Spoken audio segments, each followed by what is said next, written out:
Petra, can we go ahead and have a roll call, please? Of course. Roll call, item 1A, Chairperson Agassian, Present. Commissioner Yakubian,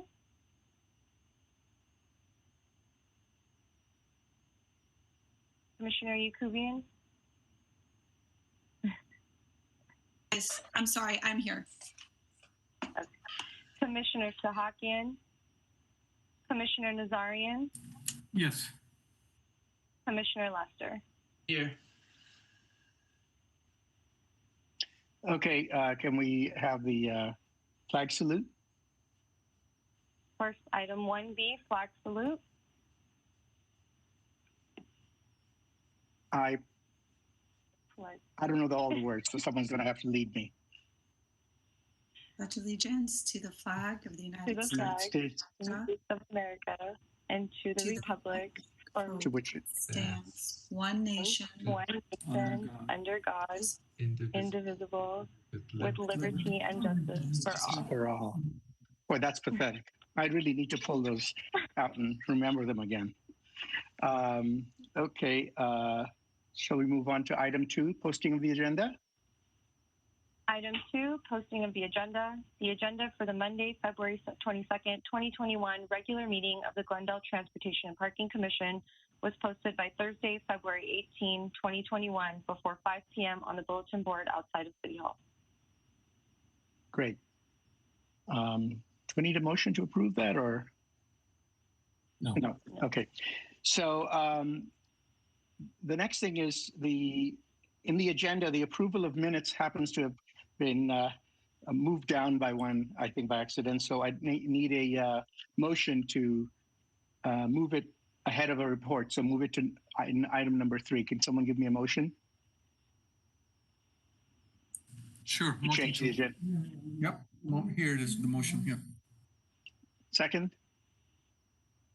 Anyone? Okay, I'll second it. Great.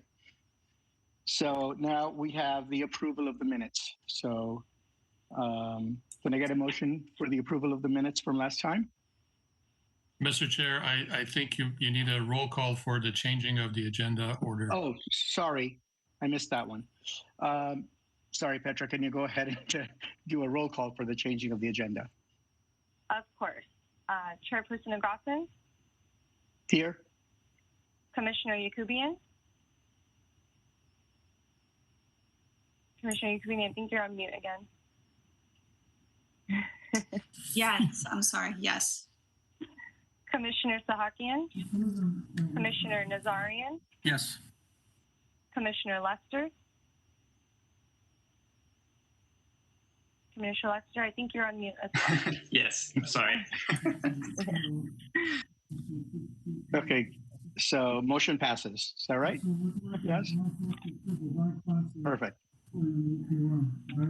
So now we need to have a motion for approval of minutes. Am I right? Yes? Is that it?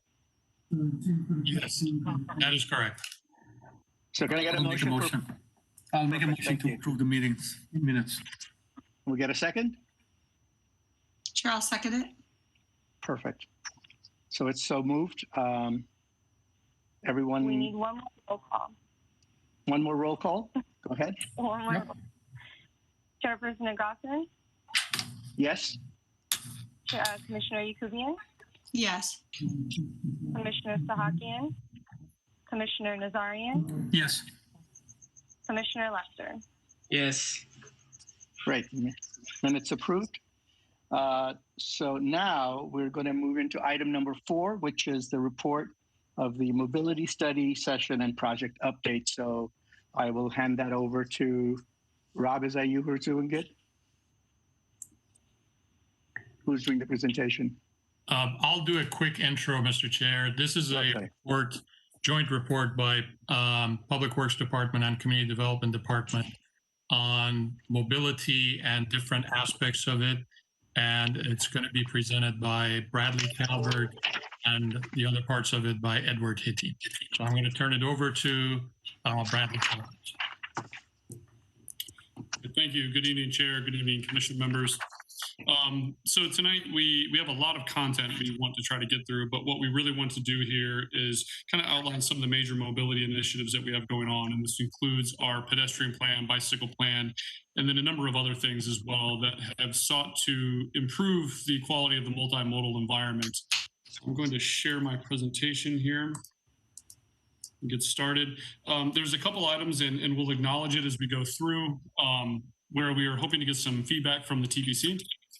Get some of your comments and your considerations for some of the things that are coming up on our agenda to improve that multimodal transportation.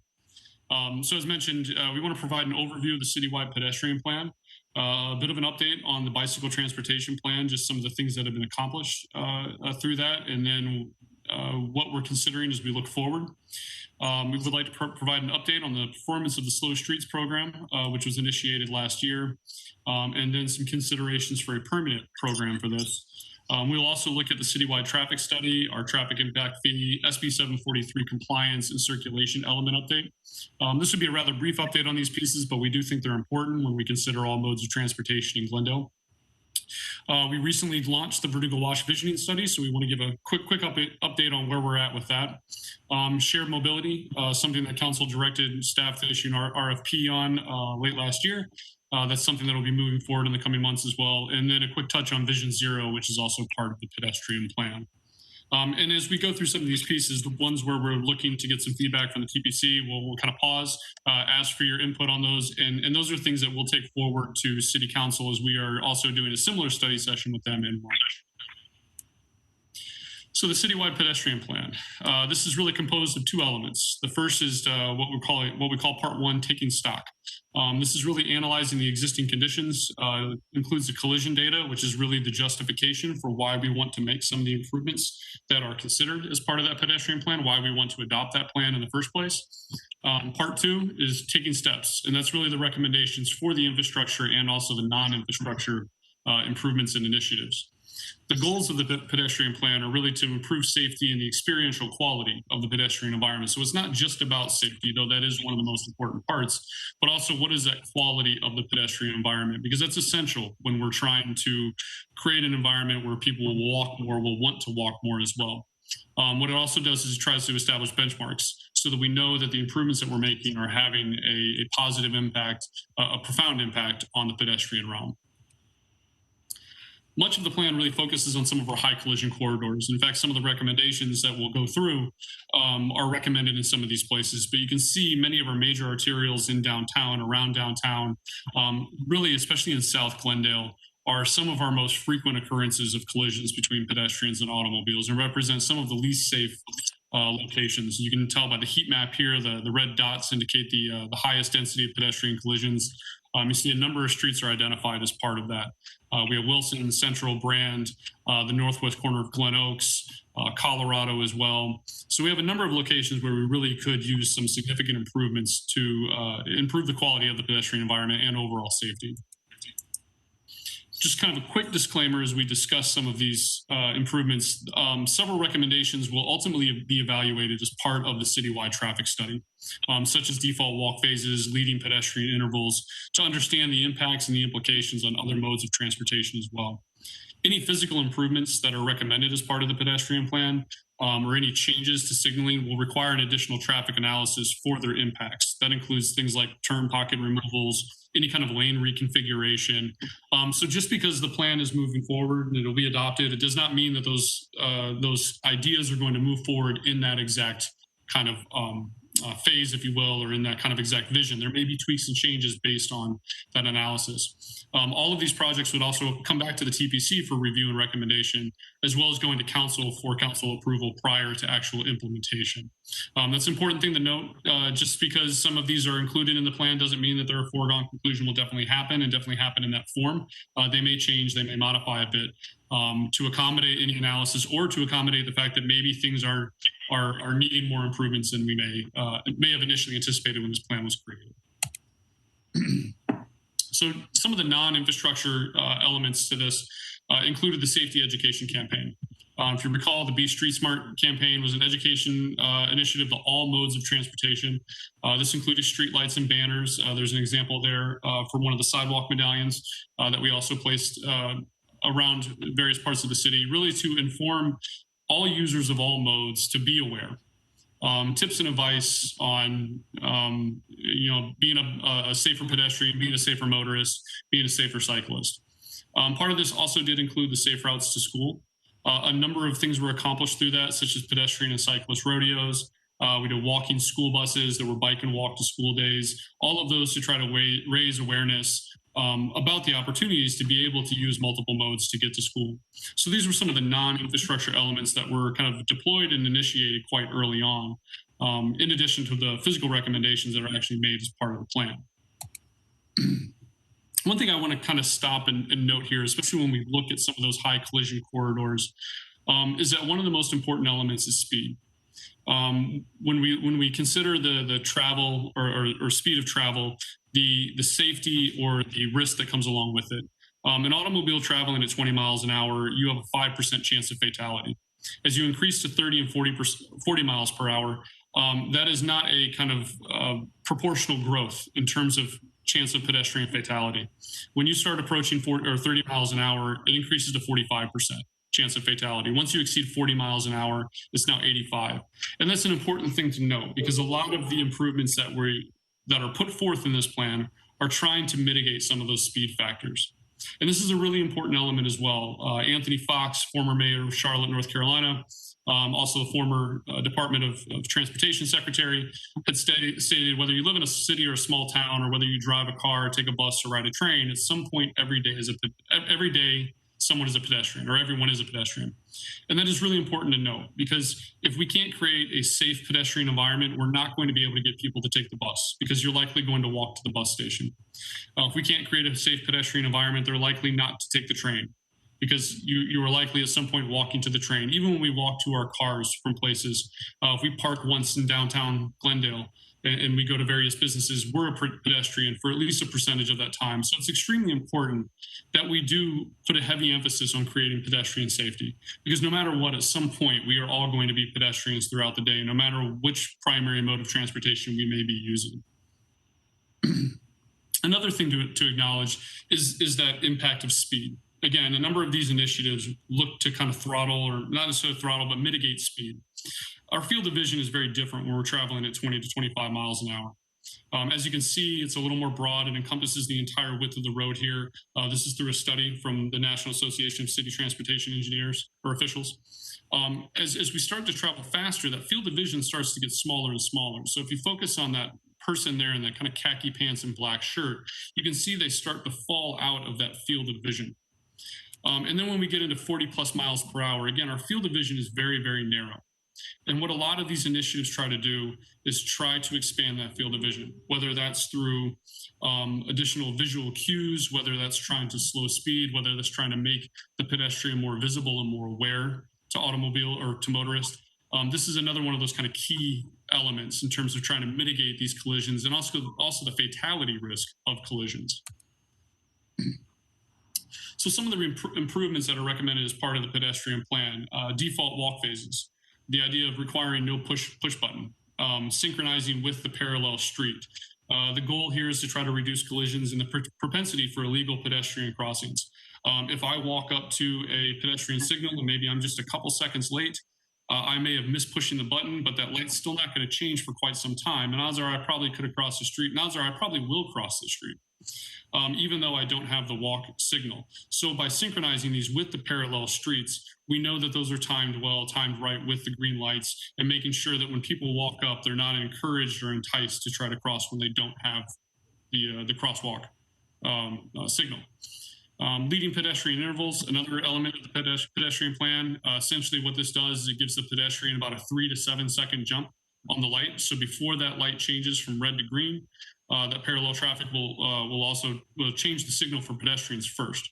That also helps to combat those making right-hand turns as pedestrians are entering into the crosswalk, but it gives them a chance to essentially go out and claim that space ahead of time in case there is a motorist that may be trying to make a left or a right-hand turn too aggressively and too quickly. Just some examples. This is something that we've seen, actually, the removal of these pedestrian buttons has become a pretty frequent thing during the COVID-19 pandemic. That started under the premise of we didn't want people to touch surfaces, essentially, and it's actually evolved into really just recognizing how people actually use these intersections, what they need to be able to cross them safely. So we're seeing a lot of cities going around and taking these out or just deactivating them in general. Another recommended improvement, high visibility crosswalks, zebra striping is a good example. The image on the right, you can see how that dramatically changes the visibility of a pedestrian crosswalk. But they can also include creative crosswalks. They don't need to just be the white stripes, the zebra striping. There can be other elements where it's maybe an opportunity for us to incorporate public art into them as well, per the example on the left. Again, just trying to raise visibility for pedestrians and for motorists to see these kind of moments, recognizing that there may be people crossing the street. Pedestrian refuge areas. These are essentially protected medians that could be deployed on wider roads. The example here on the right is the intersection of San Fernando and Garfield. You can see there's about 4 lanes plus a center turn lane there. What the pedestrian refuge island tries to do is create a place for someone to stop in the center. Is if someone can't make it across the entire street during that walk cycle, that walk phase, they have a place where they can stop safely rather than being hurried across or potentially risking themselves from oncoming motorists. This is essentially a really important element to this plan, because as we look at our pedestrian collision incident rates, we see that one of the worst kind of categories is our most vulnerable population, those that are above the age of 60. You can see that they rank second, third, fourth in terms of rate of collisions. These can often be people that are challenged mobility-wise. Maybe it takes them a little bit longer to get across the streets. And this pedestrian refuge island can actually create a moment of safety, especially for these wider roads. Glen Oaks is another good example. There are already refuge islands there.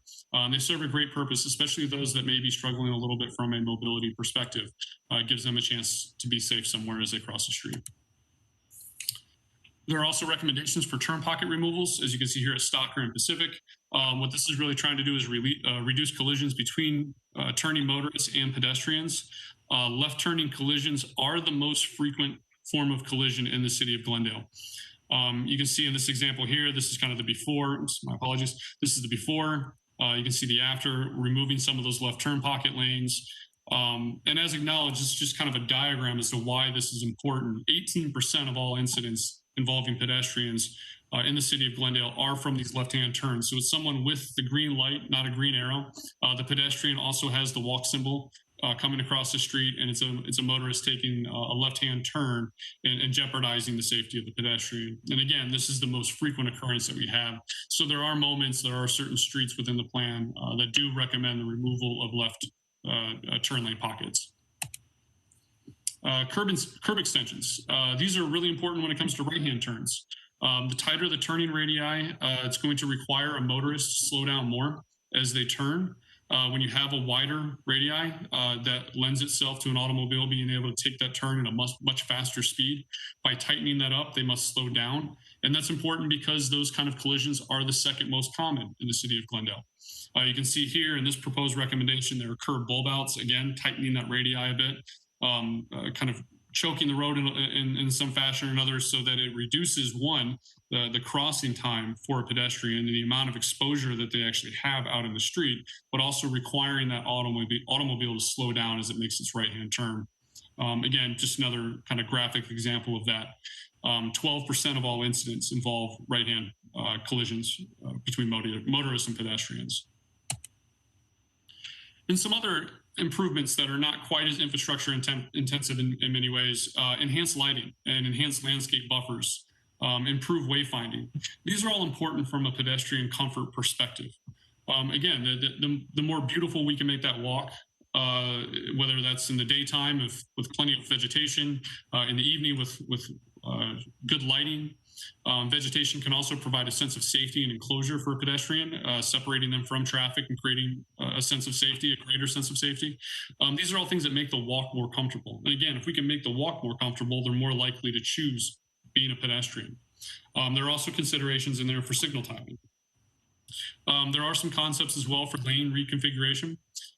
These, again, this kind of falls in that category. The physical improvements, including left-hand turn pocket removals, tightening up curb radii. These would all require additional study, but all of them can have profound impacts, and that includes lane reconfiguration. And that requires some sort of change, whether it's a reduction in the number of lanes or maybe it's a reduction in the width of the lanes to create more room for other modes of transportation, whether that's for pedestrians or for cyclists. And all of this is very important, especially now as we look at our incident rate. In 2015, we kind of peaked in the terms of number of total incidents for pedestrian collisions. In 2016, we saw a pretty significant drop. And it's very reasonable for us to assume that things like the Safe Routes to School, things like the Safety Education Campaign assisted in this. The problem was in 2019, we saw a very significant spike. In fact, this ranks as about it's the third worst year since 2007 in terms of total number of pedestrian collisions. And that's why this pedestrian plan is a very important element for us to get in place for the city so that we can start looking and considering at these improvements so that we can improve the overall quality of the pedestrian environment. So some of the next steps related to the pedestrian plan, we filed a mitigated negative declaration in December of 2020. Only comments we received at that time were from Caltrans, just general overall comments from or about the plan, nothing that required any kind of major changes. And we're looking to take this plan before council in March for adoption so that we can finally put this in place. This is something that's been in the works for approximately 4 years now, if not longer. This would be a significant achievement for the city of Glendale to get this in place and to really start making those improvements necessary to improve the safety and the overall quality of the pedestrian environment. So I can pause there for a minute. If there are any comments or questions, what I'd like to do is be able to move on to the bicycle transportation plan after this, but I'll leave it open if there's any comments or questions at this point. I have a couple of questions, Bradley. Yes. So a couple of things. Has the advent of cars with assisted collision monitoring had any impact on any of this? In terms of the study?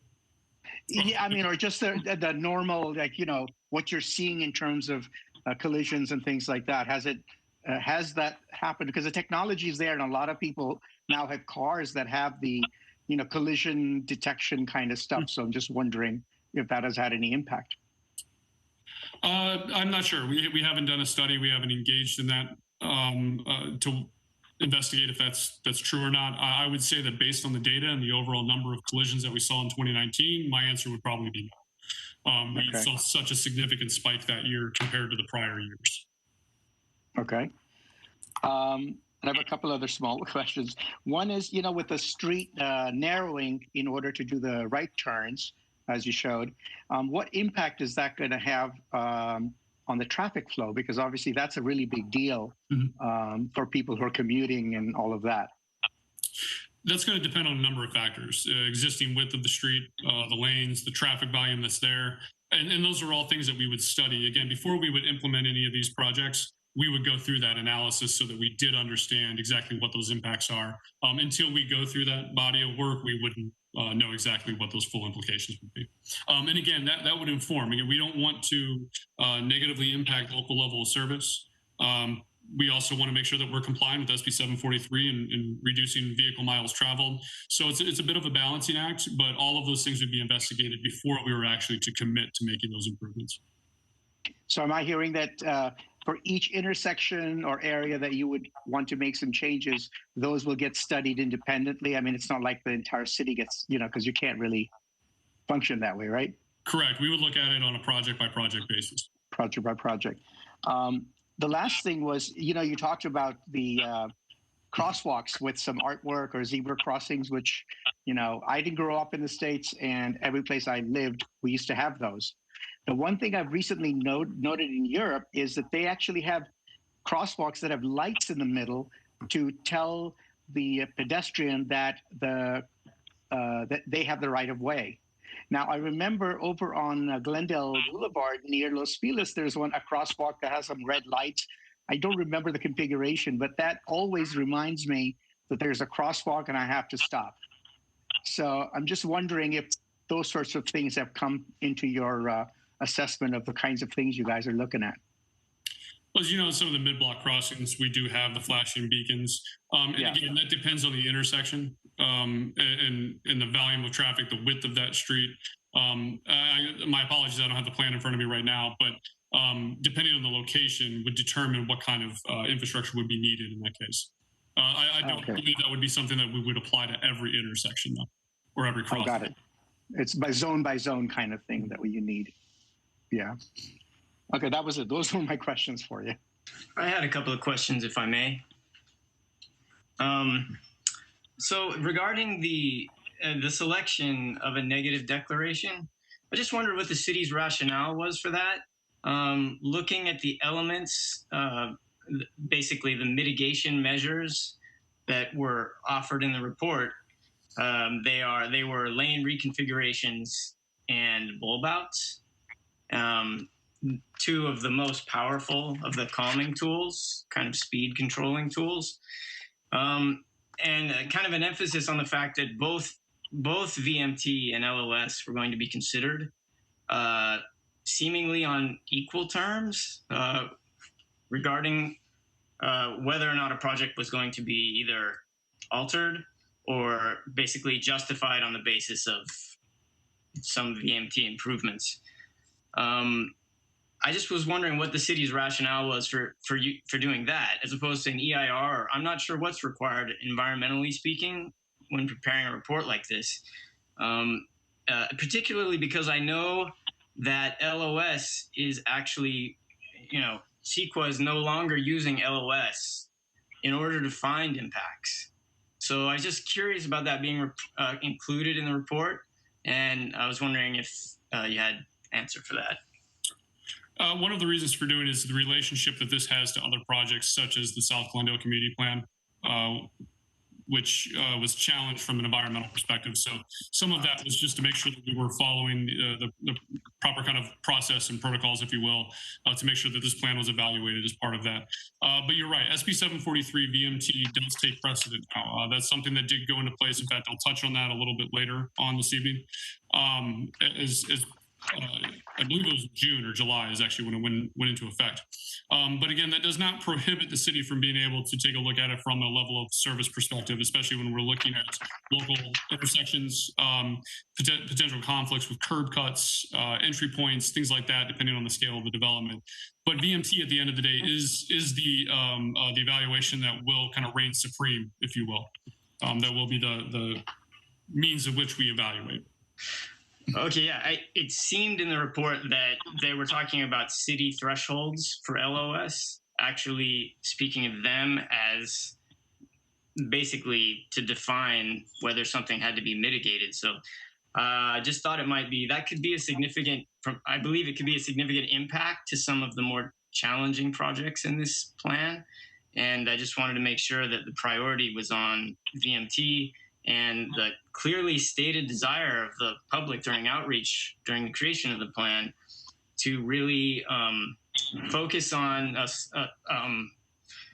reasonable speeds, safe speeds for cars. I had one other question with respect to the bulb outs, which was the second of the two measures offered in the mitigated negative deck. And it says, it was this question of whether if it was determined that it was affecting traffic to put the bulb outs in, and basically it says you would have to maintain through lanes. Now, does the term through lanes include turn pockets or just straight like a straight line traversing the intersection? That would just be the lanes going through the intersection. My apologies, I don't have the MND right in front of me, so I can always follow up with answers to some of these questions. Okay. All right. That's important because if it were true that you couldn't put one wherever there was a turn pocket, it would be a big, well, it kind of defeats the purpose of the bulb out. But again, we would also still study that as well, as mentioned prior to implementation, to understand those impacts to whether if there's a turn lane or if it's a through lane. Okay. Are we moving on from the PED plan now, or was there more? No, I was going to move on to the bicycle transportation plan. Okay, if I may, can I just add one more thing? There's a situation where I noticed in the plan they have proposed this really cool Greenway on Louise, and there is, to my understanding, there is a signalization proposed at Lexington. Now, the Greenway, the whole point is to calm traffic. And this proposed signal at Lexington will be to more efficiently move traffic. And I'm just curious about it because it seems like those two goals are at odds. And I wondered if you have any comments on that. Commissioner Lester, let me jump in to answer that. We have several projects that we've proposed traffic signal synchronization, and one of them are the one that you mentioned. These are the ones that we've done studies basically to see. These were initiated essentially based on residents' requests for making the intersection safer. And so we did the warrant studies for these, and based on the results of the warrant study, we met the thresholds as required by the California MUTCD, and we were we made the design. Basically, we did the design, and we're bringing it forward. Now, having said that, that doesn't preclude us from implementing traffic calming measures for reducing speed. So we're looking at it as potentially an and, not an or. Okay. I just wonder, was this Greenway considered? This plan was in the works in 2016. So I'm just wondering if this idea of signalizing this area the plan was taken into consideration. We did look at it. We looked at several things, and I've got Pastor Casanova here with us that he can provide some more information on that. Pastor? Yeah, so Commissioner Lester, as Yazdan mentioned, we did study the location. The questions have come up regarding the Greenway on Louise, and we've taken a look at that. But even in the plan, in the pedestrian plan where it shows the Greenway, it shows the two options of an intersection with a signal or an intersection with an always stop. So as Yazdan mentioned, this Greenway will work with either configuration. So it's an and, not an or. For example, the bulb outs could still be implemented at a signalized intersection, as well as the high visibility crosswalks and improved lighting. So you get some benefit as well with the signal, with those additional features of the high visibility crosswalks and improvement in pedestrian lighting. Okay, thank you. I'm glad it was considered. I just would like to emphasize that nothing is safer than a four-way for pedestrians, bicyclists, because every car must come to a complete stop. So in terms of trying to create a calm corridor, I think it would be nice if that objective could still be considered. Anyway, that's it for my comments. Thank you.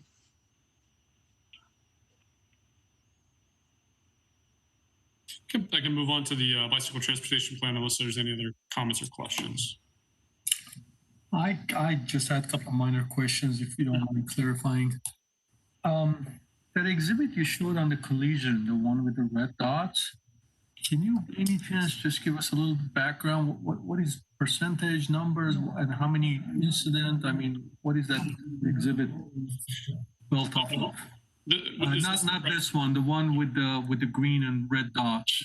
It was really early on, like third or fourth slide. Let's see.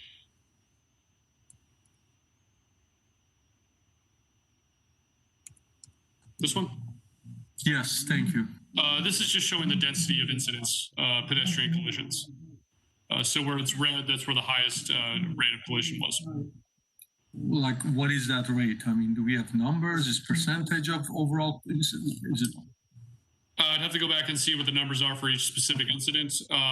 Later on, we had shown the kind of breakout based on age, but we didn't include the exact numbers from each intersection here in this presentation.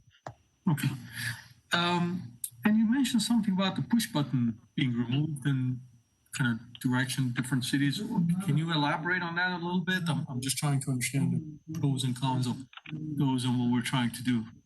So right now, if you're familiar with the push button, you walk up and you push the button, and if the time is right, it changes to the walk signal and allows you to go, assuming that the parallel street is green.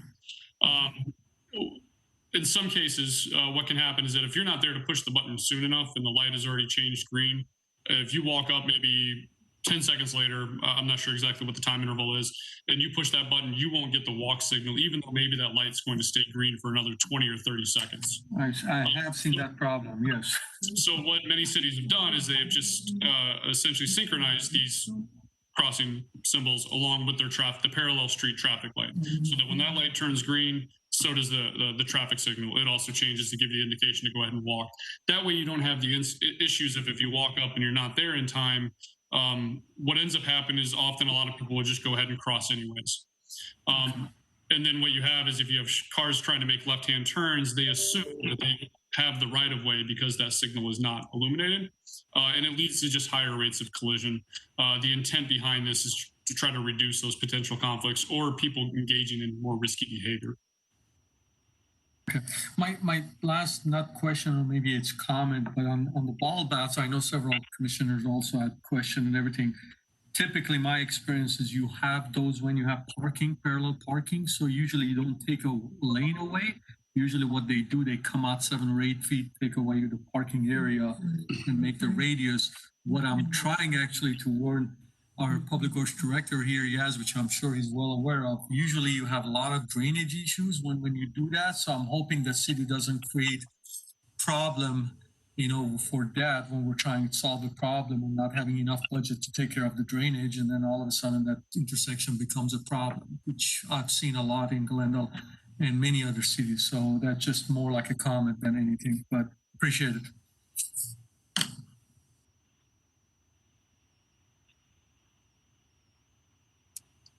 Okay. I'm going to move on to the bicycle transportation plan here. This plan was adopted by City Council in September of 2012. One of the things that was recommended as part of that plan is that there are periodic updates and check-ins.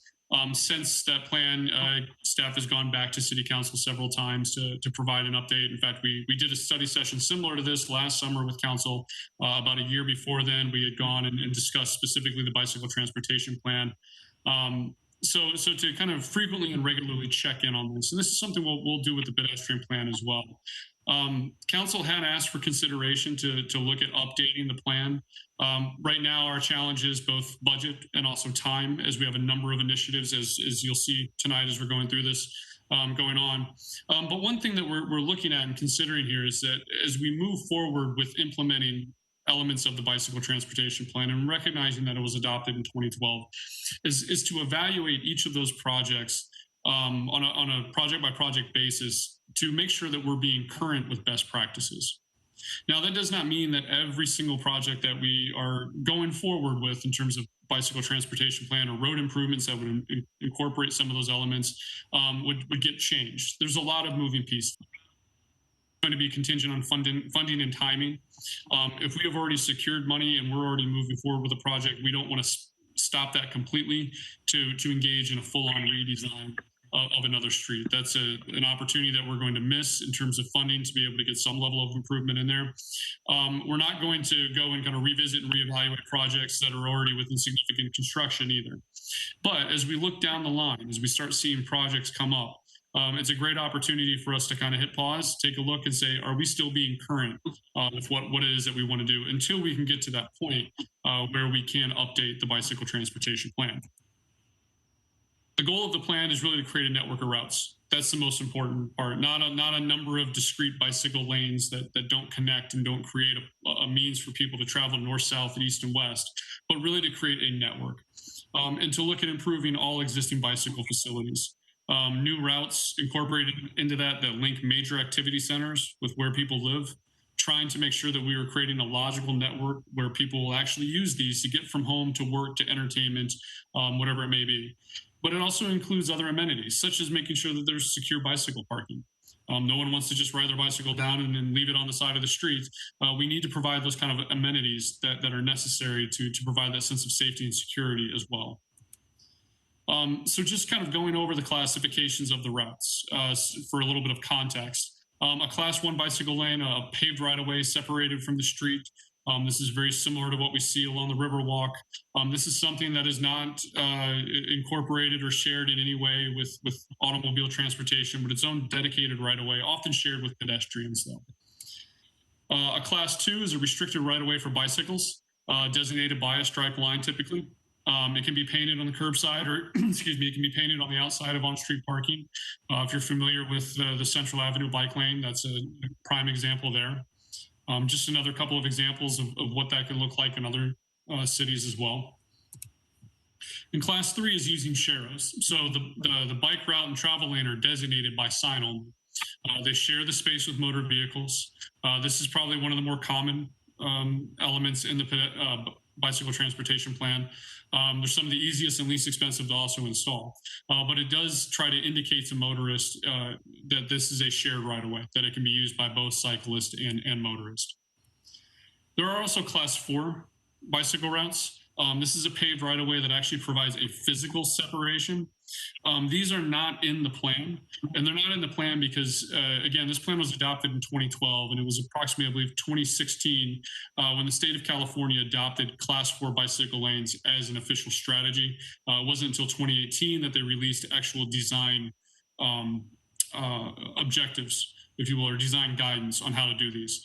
But these can be separated by a number of different physical elements. And the goal here is to try to meet somewhere between a painted bicycle lane and then that class 1 completely separated to provide some sort of physical separation. This can be done with curbs. It can be done with on-street parking, bollards, planter boxes. There's a number of different means that it can be achieved. Just a couple of examples here. The top left there is providing bollards for separation. You see a little kind of painted out area as well to provide a little bit more room. The upper right and the lower left, those are protected by curbs and planters. The lower right there, you can also see there's some larger separation with the curb, and as well as a little bit of planting that's incorporated into it. So these, again, are not in our bicycle transportation plan now, and this is where we say, maybe we need sometimes, depending on the project, to go back and take a look and make sure that we're staying current, following best practices, to take a look at some of our routes and see if things like these that were not incorporated at the plan are appropriate. Again, they may not always be, and this is something that we would ultimately love to be able to incorporate into the plan once we have the time and the funding to be able to update that plan. But in the meantime, we'd like to be able to look back at some of those projects as we move forward with them. This map represents kind of the northern portions of Glendale, outlining what's been proposed and what's also been included or implemented. The red are proposed elements of the bicycle transportation plan, so future bicycle infrastructure. Or excuse me, my apologies. The solid line, whether red or blue, is future, and then the dashed lines represent the existing, what's already in place there. So you can see by both of these maps, we have been able to significantly build out a very strong network of sharrows. Still working on those elements that include the bicycle lanes to kind of build that out.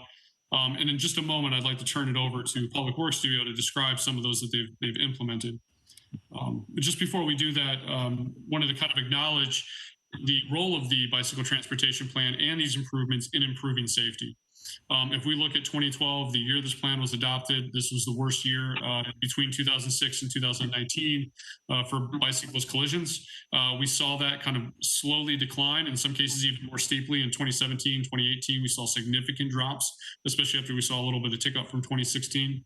2019 bounced up just a little bit, not to the same extent as pedestrian collisions. We can still see that still ranks as one of kind of the mid-grade years, if you will, in terms of safety. So we didn't see a dramatic spike. Obviously, there's still a need for this infrastructure. But starting in 2012, when this plan was adopted, we have seen a decline and an improvement. So we have reason to believe that these improvements have done their objective and what we would hope that they would do. One more piece I'd like to include here, back in 2018 when we updated City Council on the bicycle transportation plan, we had an opportunity to look at the West Glendale study area, specifically Glen Oaks Boulevard and some of the adjoining streets. This is an area that will be a recipient of BRT, multimodal transportation.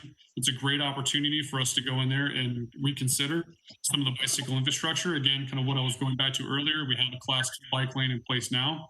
That is a high traffic, relatively high speed corridor. Is there a chance for us to make it safer? So we are currently engaged in a study right now that is looking at different alternatives for protected bicycle infrastructure along Glen Oaks. Kind of capitalizing on that work from the BRT, and also looking at some of the adjoining streets for improvements for bicycle infrastructure. And this is really, again, with that goal of trying to enhance and strengthen the network, to not just create a distinct route along Glen Oaks, but how can we connect to other places such as employment centers and commercial centers. So the plan is actually being amended to include this, and we are in the middle of that study. In fact, we should be wrapping up here sometime soon and launching some public engagement with some of the design concepts that have been created. And that's something that as we kind of advance that, we'll bring that back to the TPC as well for your input on those alternatives. So what I'd like to do here is turn this over to Edward Hitty to discuss some of the process of bicycle transportation improvements, as well as some of the things that they have actually accomplished as well.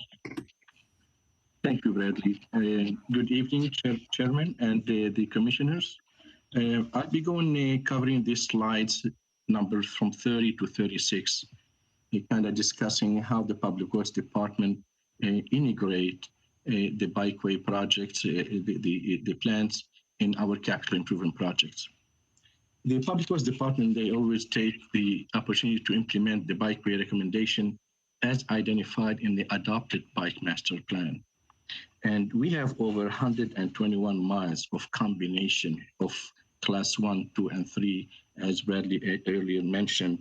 And that gives you almost 14 miles of bike path, or also known as class 1. We have 31 miles of bike lane, or class 2, and we have 76 miles, and that's the majority of, we call it bike route or class 3. So the department will look into all those. We'll review the report or the plans, and we see how we can integrate it in every capital project that we do. When we say capital project, because it has more than the bike lane, we do have the resurfacing, traffic signal improvements, sidewalks, ADA compliance, and so forth. This is one of the components of a capital project. It takes up to approximately 4 to 5% of the budget, based on what entail, what's the study will conclude, what can be done, what cannot be done, based on the recommendation provided in the plan. And mainly, as you see with the bulb out or the kind of the pedestrian plan or bike lane, there's a lot of similarity in terms of how to improve safety and look at each intersection, analyze it, and see how we can integrate that. If you please, Bradley, can you please and go to next slide, please. Those are the next slides, the next 5-6 slides really will give you an example of what we do on every capital project, but we'll be focusing more on how we integrate the plans here. As you see, we look at it, if this particular project with Central Avenue and the side streets, where we have two bike classification in this project. We have the class 2 and we have the class 3. And if you look at from south to north along Central, all the way from the intersection from Broadway to Good, really the staff were able to look into those recommendations, see how can be implemented. When you have limited right-of-way, there's not much you can do. But we look at, do we have sufficient sidewalk width? Do we have maybe more travel lane that really needed? Because again, those streets been built back in the history, and we look at today and see how we can implement those plans. The right-of-way in this particular corridor along Central really varies from 96 down to 90. And we look at the sidewalk, we say, okay, this sidewalk is 14 feet. Maybe if we can bring it down to 10 feet, that 4 feet, we can use it to integrate the class 2. And that's really what happened here. We look at each segment from along Central, from Broadway to Wilson, Wilson to Lexington, Lexington to Good, and the end of the project is Good. And we noticed that, some sidewalks on the first segment was 14 feet. We reduced it down to 10. We saved that 4 feet to accommodate class 2. And one situation on Lexington where we reduced it from 11 to 9 feet. With those 2 feet in both directions, it helped us at least to put those bike lane or bike route based on the classification that can be accommodated. And that was, we're able to really to accomplish almost half a mile of class 2 and approximately 1/10 of the mile, almost 500 give and take feet of class 3. Next slide, please.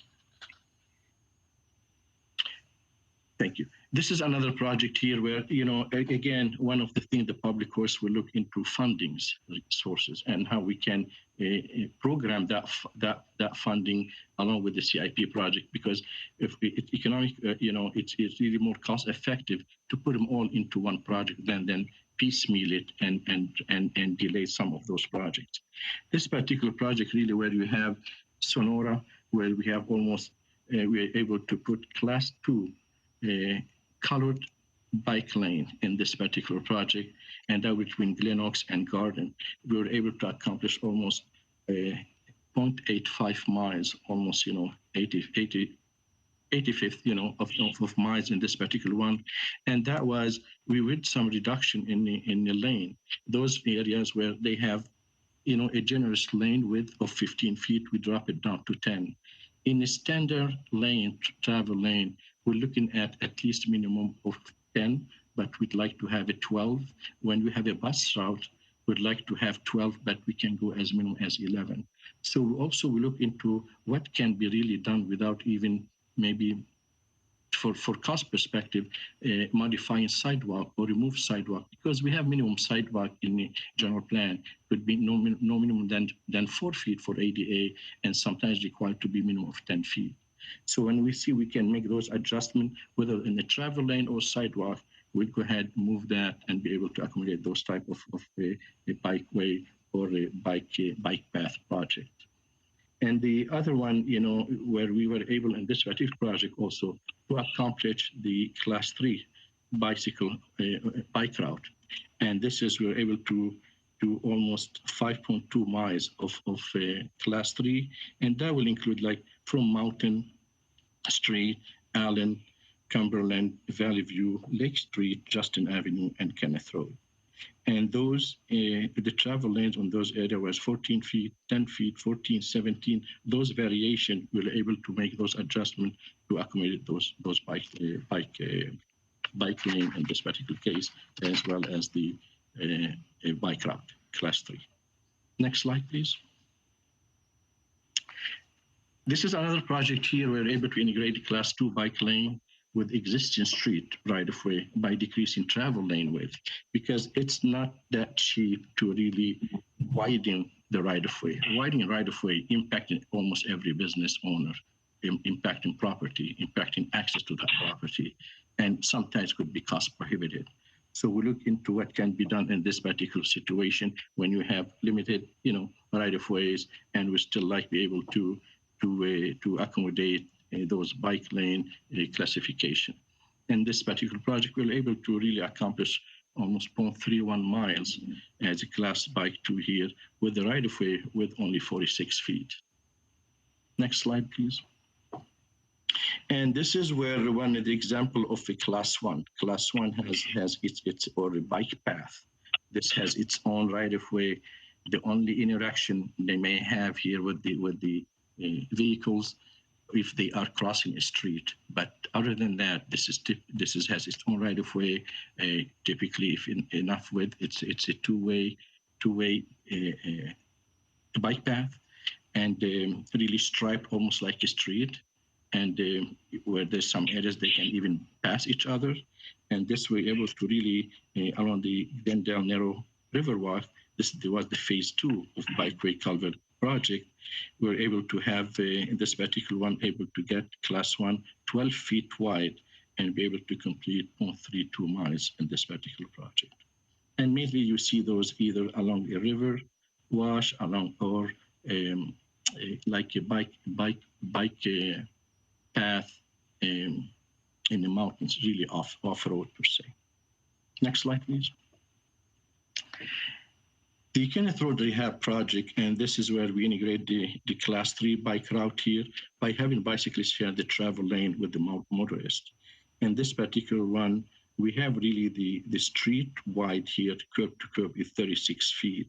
The travel lane is 10 feet, and we're able to, here where we are really limited, if we look at the general master plan, for a minimum residential, really 4 feet from curb to curb, we have a street parking, 8 feet on each side, what's remaining 12 feet, and that's the minimum we can do. So really, it's not at the situation there we can do more than what the adopted plan called for a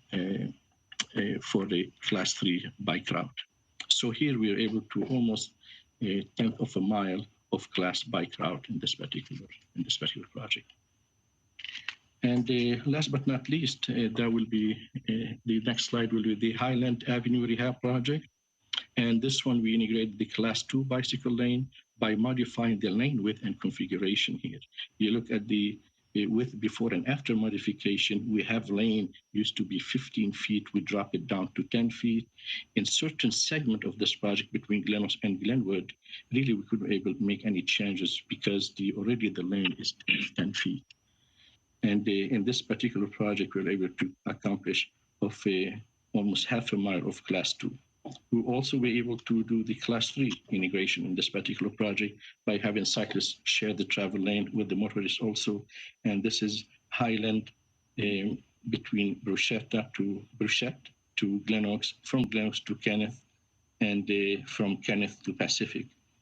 We have lane width varies here, 12 feet to 14 feet, and we're able to accomplish almost another half a mile of a class 3 bike route.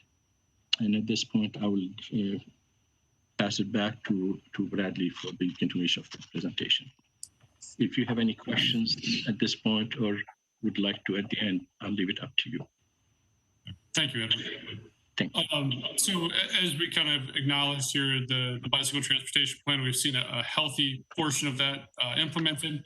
We're not looking to update it at this point in time for various different reasons. But again, as we noted, we'll consider projects as they come through and are an opportunity. And we'll also be returning to the Transportation and Parking Commission to discuss the West Glendale project, which we think could be a big step and a big advancement in our bicycle transportation network as well. Sorry, go ahead. I have a question about some of this, if I could ask. So I know you're looking at the project now, the plan as it was and how things are going. One of the questions I have is there seems to be a disconnect, I think, or maybe I'm just seeing it that way, between the pedestrian and the bike. The whole point of this is to try to increase pedestrian walkways as well as encourage people to use bicycles and that kind of thing.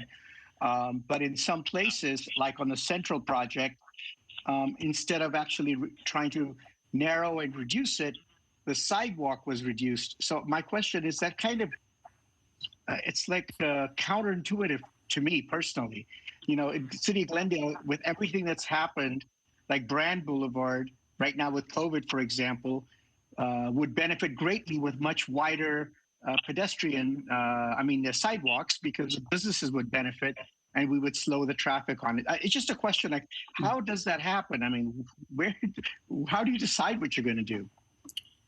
There's two parts, and I'll turn part of that over to Public Works to answer in a second. But in regards to the comment about Central specifically, one thing we haven't discussed here, we haven't included, is we did an update to the downtown specific plan. And part of that was to ensure that any future developments in the public realm would be wider and more substantial. In terms of, I wouldn't necessarily say it's a disconnect. I think it was marrying up multiple elements, more than just the pedestrian plan, more than just the bicycle plan. We also had to marry up development standards. And I think once we were able to accomplish that, and when we do see new developments come online, in fact, if you followed the Hotel Indigo project along Central, you'll see that will have a wider sidewalk. And that was part of just making sure that all three of these plans were working together and meshing well together. I'll let Edward answer whether, to discuss kind of the balancing act between those. Thank you, Bradley. This is the challenge that we face here. You look at each plan, each one has its own goals and its own perspective for how we'd like. People like to walk more versus riding bikes. We look how we can balance it all. It's a balance here between meet the goals and the wish of the pedestrian. Looking at the bicyclists, also look at the travel, people still driving, as well as we're going to see more into when you look at the scooters, look at other features, BRT, LRT, all the others, so it's a balance. There's so much you can do when you, as mentioned earlier, in that right of way. To please everybody, we'll do our best to balance that, because here we go. We sacrifice a little bit on the sidewalk, but pedestrian can still walk. We did not narrow it down to 4 feet. And let's say sometimes you may need to remove the street parking. May upset the resident, or may upset the business owner, may impact their operation, delivery time. There's a lot of things we look into it. It's not one plan or one size fits all. We take everything into consideration. That's why in every project, we don't just do paving road. We look at how we can improve the visibility of each intersection with the zebra striping, do ADA compliance, changing the light bulb, the size of the traffic signals. Now it's 12 inches, used to be 8 inches. And there's a lot of things that we can do, changing the timing, synchronizing the intersection in order to balance between motorist, pedestrian, and bicyclist, or any other mode that we may see down the road.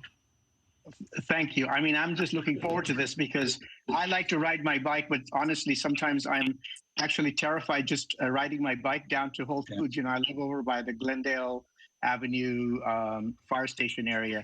And because the people driving are driving so fast and don't want to share the road, So I'm just looking forward to more of these things and becoming more visible so people realize that they are having to share the road.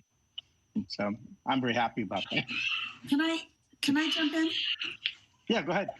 So I guess either Mr. Calvert or Mr. Hitty, if you can tell me well, first off, I'm sure you guys know that I'm very honored to have been a part of each of those major plans.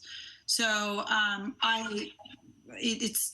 sitting here kind of silently listening to this presentation, and as years have been going, I can't believe it was all the way back in 2012, that we started working on all of these separate things. But when was the last time we had a pedestrian bicycle count?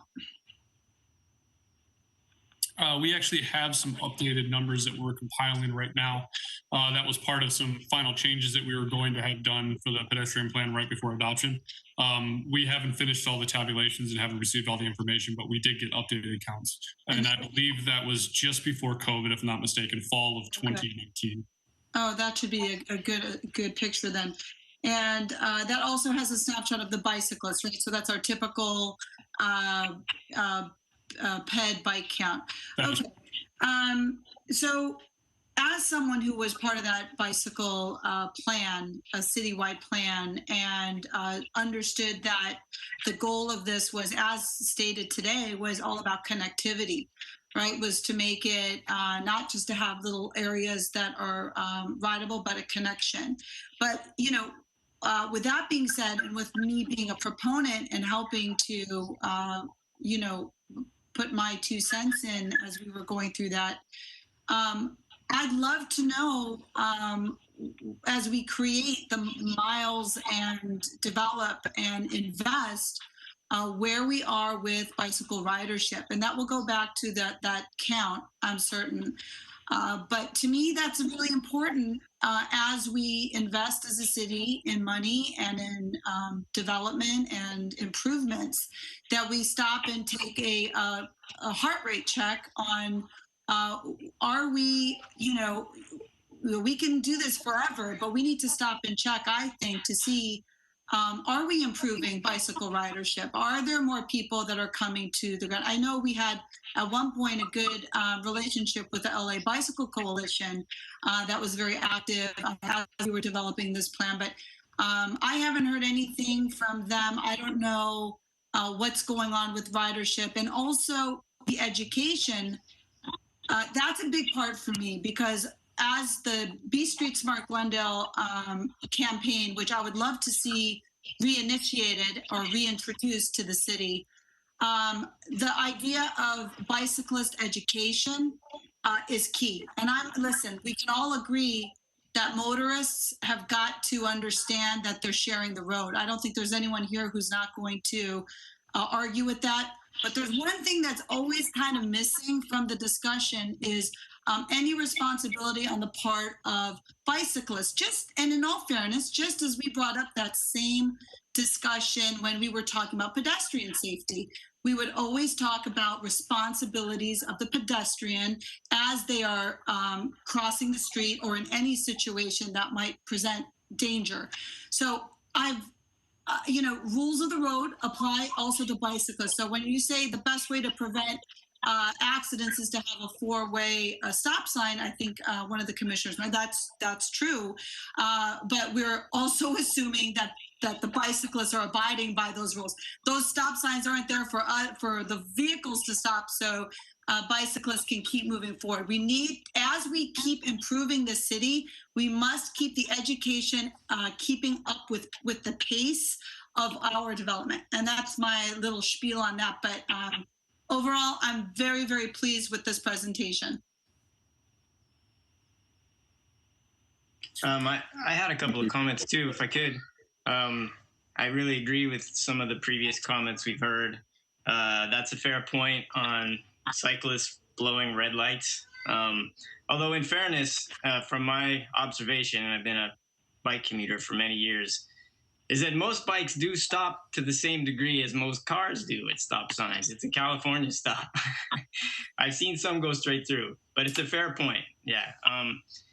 I also, I was also involved with the advisory committee for the PED plan and for Walk by Glendale. You mentioned LACBC. Yeah, I mean, it's been a difficult time. I think a lot of cyclists have experienced a certain amount of discouragement in the city, in particular with regard to sharrows, because very few people except expert cyclists will use sharrows. They work really well in the residential areas, but safe cycling infrastructure, particularly downtown, is very scarce. And I think it should be a goal to really try to update this plan to have protected bike lanes that do connect important areas more in the center of town. It's kind of safe riding in the neighborhoods. It's much safer than downtown. So, I'd really like to see that happen as a thorough update. And also this question about cars and pedestrians competing, that is very troubling. Like, these are both vulnerable modes. Probably the pedestrians the most so. The idea of clipping sidewalks to make room for bikes, I'm not sure. One thing that never seems to enter the discussion is absolutely pushing on absolute minimum lane widths for cars. That space in the middle of the street is the public realm, and it's not only for cars, it's for other uses too. I think that needs to be a part of the discussion when it comes to bike infrastructure. One other quick thing is I noticed on your graphic of the bike plan, I believe that you're showing a proposed sharrow for Orange on that graphic. My understanding is that is a proposed bike lane, maybe involving the removal of a turn lane. There's construction going on there now. I don't know what the status is, but just wanted to make sure that's, you can see there, it's the solid blue line. And on the bike plan that I've seen, it's proposed bike lane. We can take a look at that, make sure this graphic is updated correctly. Thank you. If that's the case. Sure. Okay, so one of the things we also want to provide an update on, and this is where we would love to get some feedback from TPC, is the Slow Streets program. This was something that was launched shortly after the pandemic and our stay-at-home orders were put in place. We saw a number of cities around the country, from cities in New Hampshire to Seattle to Oakland to Colorado. Essentially, it started these programs to install streets on signs to increase motorists and really increase the awareness for motorists that there were more people now using the right-of-way. This may be because of the absence of sidewalks, maybe sidewalks were too narrow, the absence of bicycle infrastructure, but to really recognize that there were people who were trying to get out of their home, try to be physically active, were rediscovering their love for walking or bicycling, whatever it may be, and we're also trying to keep a safe distance from people. So ultimately, the council directed staff to implement the Slow Streets program. The sign you can see on the right there is an example of it. This was an application / sponsor driven process. We created a website so that residents could go on there and download an application, fill out, nominate their street. They could get petition signatures for it as well if they wish to do so, but it was not required. Ultimately, Community Development and Public Works would evaluate that application, make sure that it wasn't a major thoroughfare. We did not want to put these on Glen Oaks or Central or Chevy Chase or other significant streets, but really to be somewhat of a neighborhood initiative, if you will. To remind people, as Commissioner Lester just stated there, that right-of-way is for multiple modes of transportation, and to remind people that people were out using the right-of-way for that purpose, especially during these times. This is just an example of one of them that had been installed. You can see there's people out there walking. This actually was a perfect candidate for it. You can see the absence of sidewalks on this street. So again, just trying to remind motorists to slow down. The preference was to put that in the center of the street at the stop line, making it intentionally a little bit more difficult for a car to make that turn so that they would have to slow down. Again, kind of going back to that curb radii philosophy.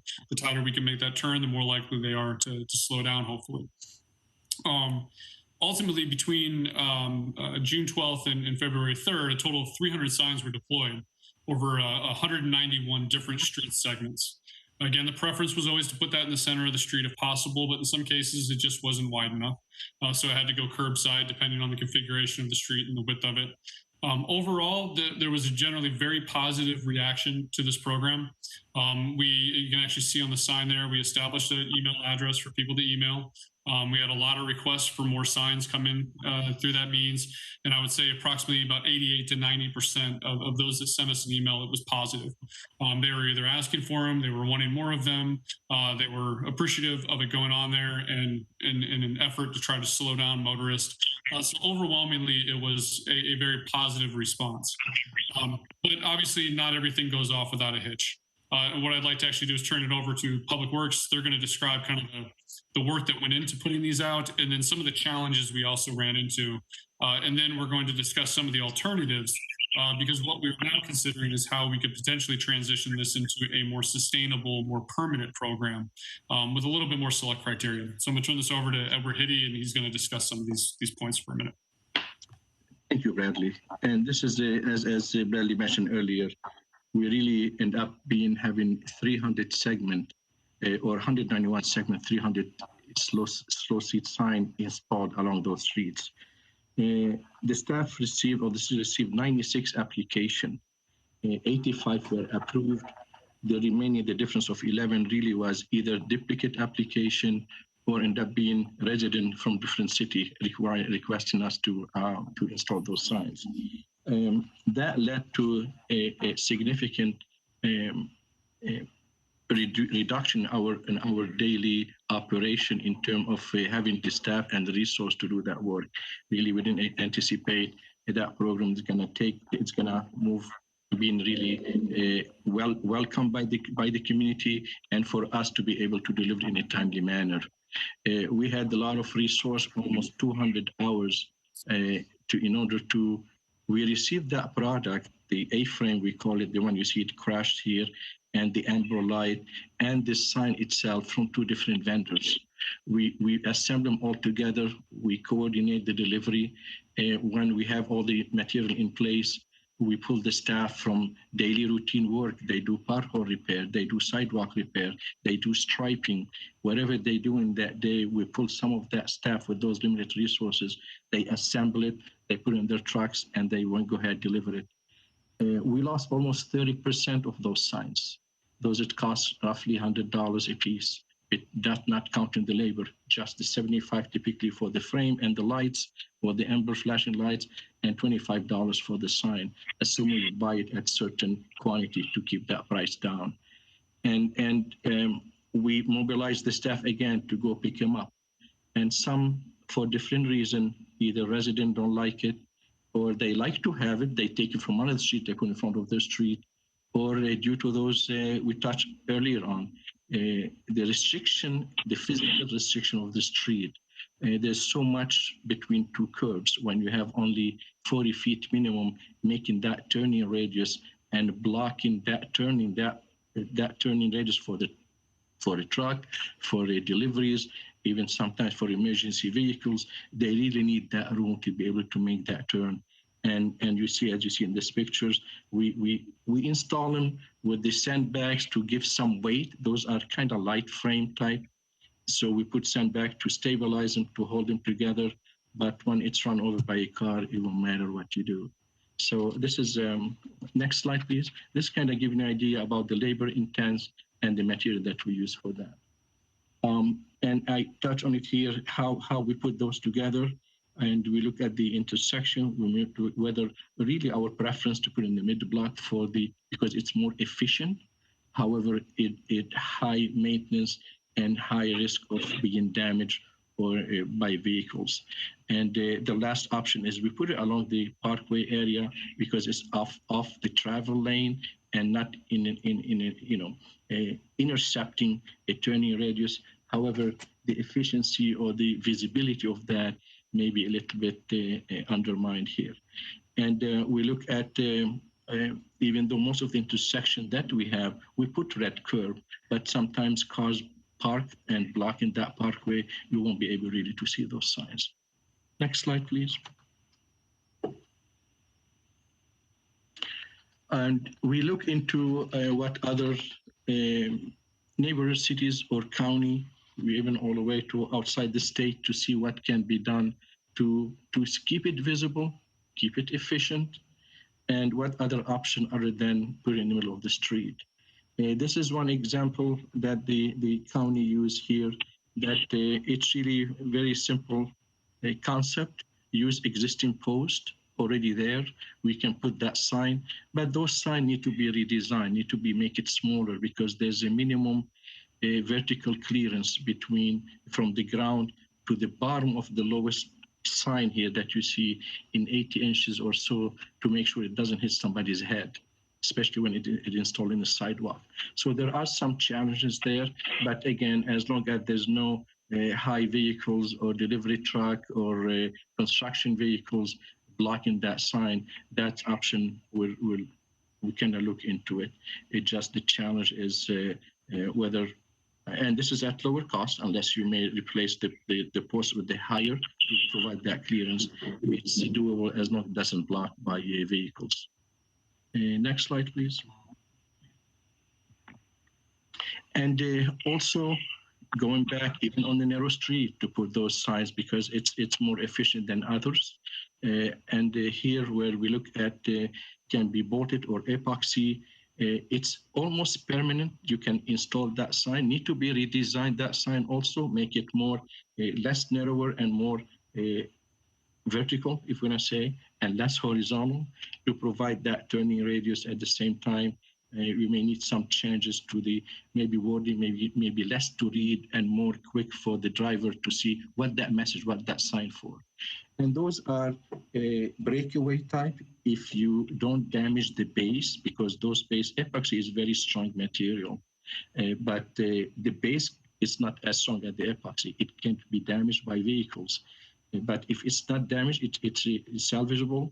We just can replace the post and the sign and keep the base. If we have to remove that base, if we call it, it's very hard. We have to cut that pavement and surround it at least like 1 foot on all direction. It becomes like a pothole, and we remove that and we put pavement asphalt again, and then we epoxy it again. And that's again time consuming and costly, but very efficient in this particular application. And that's all for this particular topic. I will turn it over to Bradley unless you have any questions for me. So as Edward acknowledged, there were several, we looked around at several cities. We considered Pasadena, as you can see here in these examples as well, Los Angeles County. one of the directives that we received from council early on was to make sure that it was visible and did its kind of job. There are other locations where they have placed the signs in the parkways as well, kind of smaller rectangular signs that can be mounted in the parkway, very similar to what you saw on the post. Again, those are lower cost. We paid about $20 to $30 per sign for this portion. The cost that you see here for this version, the 130, that is for the sign and the base. Any of the costs that we're giving right now, this does not include labor, mind you. This is just for the materials themselves. Another city that we had looked at, Miami Beach, Florida, they're also transitioning to a permanent program. Similar to the other one we had just shown, this one actually gets bolted into the ground. Same thing though, if the base gets damaged, then it has to come out of the ground. Maybe less likely to create a pothole by drilling a couple holes in the street versus the epoxy. But again, if the base is damaged, then it can't be reused. But the intent between that last example and this one is to be able to create something that if the sign gets damaged, we can just put a new sign out there and not have to replace the whole setup the way we've been doing right now with the A-frame signs. This example that they gave us with the delineators and bolting in the ground was a little less expensive, about $55. Again, it does the same thing, provides that high visibility. We can replace that sign if we need to, but it also can cause damage to the street if it's hit and ripped up as well. And then a last example that they have not deployed this one yet. This is one that they have actually incorporated as part of their program. And you can see this is an example from a picture they took on the sidewalk as kind of a sample setup, is they essentially took a vegetation bag, filled it with soil, filled it with planting, and then put a sign there. The intent was that this would go on wider streets, significantly wider streets where you had the room. If we look at those A-frame signs, we're looking at about 2.5 feet in width. If we're looking at those blade signs, we're looking at maybe 12 to 18 inches. Again, this is for the much wider streets. This option would be more expensive though. It starts out at about $250, $280 per unit if you count the sign. And depending on the size and what you put in there, can go up to $350. The pros here, it's highly visible, obviously. There's no physical impact or damage to the street since this just gets placed in the street. The cons here, though, is that it is a higher cost. It does require more materials to do. And there could be more maintenance associated with it. If it does get hit, cleaning up the soil or whatever is planted in that bag could require some sort of maintenance time to be able to put back in place. And really that's the story behind all of them. The goal here with any of these alternatives is to put something in there that's a little more sustainable, something that can be in place longer and hopefully not need as much maintenance. What we found is that the A-frame signs between the calls that Public Works was getting to come and pick them up and the calls that CDD was getting, that they were missing their signs. As Edward acknowledged, it wasn't just vandalism. There were people that liked the signs, that came, picked them up, and they put them on their own street. So again, overwhelmingly positive response, but we also had these negativities that we'd like to be able to hopefully combat a bit. So what we'd ultimately like to do tonight is get input from the TPC, looking at those kind of three different alternatives there, whether it's a post in the street, a vegetated bag, a sign going on a street post, is what does the TPC think would be an appropriate next step? And it doesn't have to just be one of those alternatives. It could be a mixed bag with a mixed application depending on the street type. We would like to be able to present your comments to the council in March. We are taking this item, I believe right now it's set for March 2nd to discuss a permanent slow streets program and which direction to follow. Similar to how we funded this first round, we used TDA funding for it. So it's not city budget money, but we also don't want to be reckless. We want to be responsible with it. As Edward mentioned, we will also redesign the sign to try to improve visibility. And also because the size of the sign may change depending on the location. And even more importantly, knowing that this is going to be a permanent program or semi-permanent program is to create a little bit more of a stringent criteria on where these go. We don't want to place them on every single street. We'd like to be able to really use this on a needs-based assessment, where do streets really need them. So one of the things that we'll do is kind of retool that criteria and that application process to make sure those that really need it are getting it. One of the things we also saw, there was a disproportionate distribution, if you will. Out of about the 300 signs, approximately 250 were in North Glendale, while 50 were in South Glendale. So we think we need to do more outreach to make sure that we're a little more equitable in that distribution. making sure that we're capturing some of those many streets in South Glendale that are in need of slowing down traffic as well. So all I have to do here before we go on is pause, get the TPC's feedback on what you think, if you think this should be a permanent program, and if so, and what kind of form and variations would you like to see? May I ask a question? With these signs, just aside for 1 second, has there been any thought about incorporating actual pavement signage as the city goes to repave certain streets throughout Glendale? I know as part of Public Works improvements, to actually do pavement painting. So slow down being written down on streets throughout Glendale. Edward, do you have any feedback on that? Yeah, the slowdown really has a purpose and reason, whether yield or making turn or approaching a narrow street, to really utensil and paint the pavement all over the place.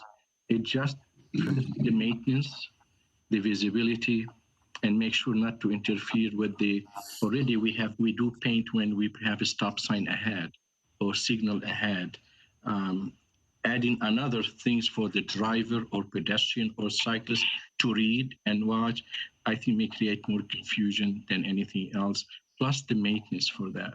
Those are large letters. You want to make sure not conflicting what they are approaching that intersection for.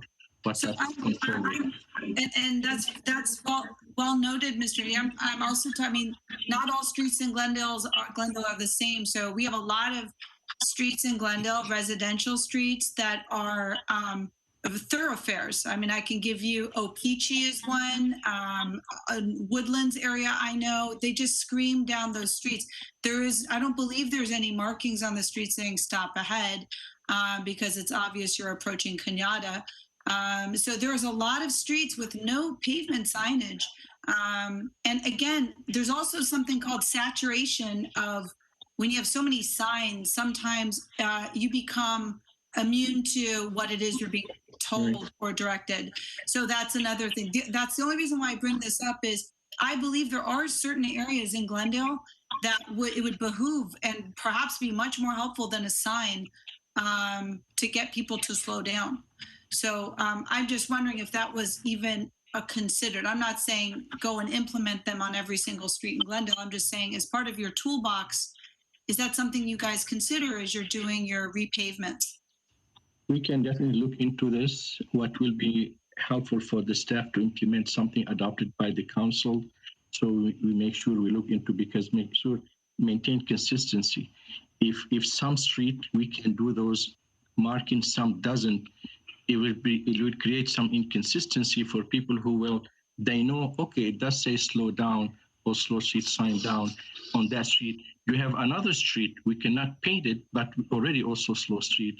We would look into it, see how we can maintain consistency, not create confusion for the users. However, I'm going to jump in here, Commissioner Yakubian. Your point is well taken. This is something that we have as part of our toolbox that we can certainly look at and apply it in cases where we may not be able to put these signs.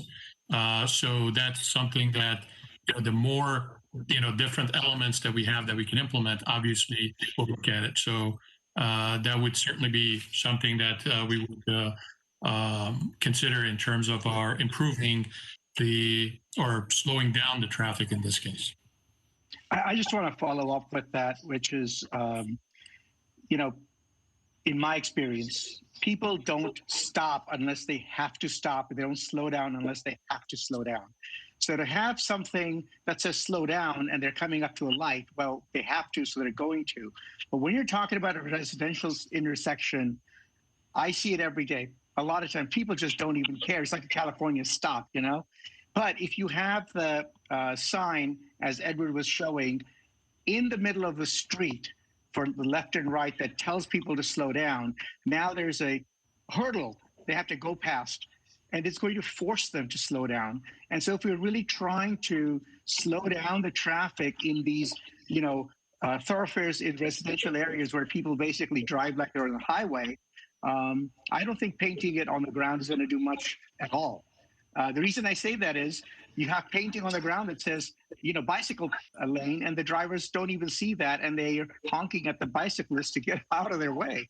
So I'm just saying, when you see that kind of behavior, how is that going to really help? But to address Edward's question earlier, I like that sign that you have, that's permanent, not the tree, because I think that might be personally, I'm not quite sure where that would go.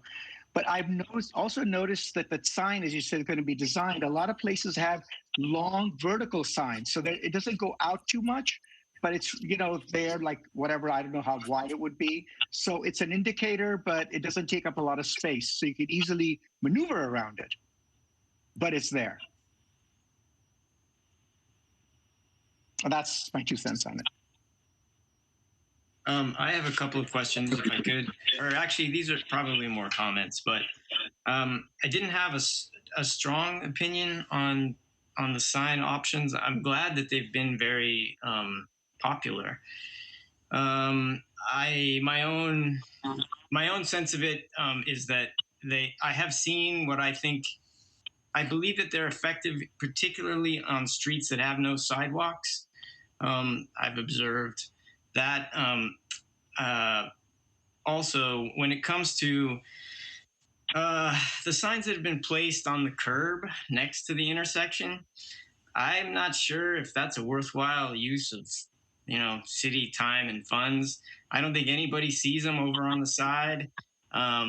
So when it came to the sign option about, putting signage on the sidewalk, I don't know if drivers are going to look at that.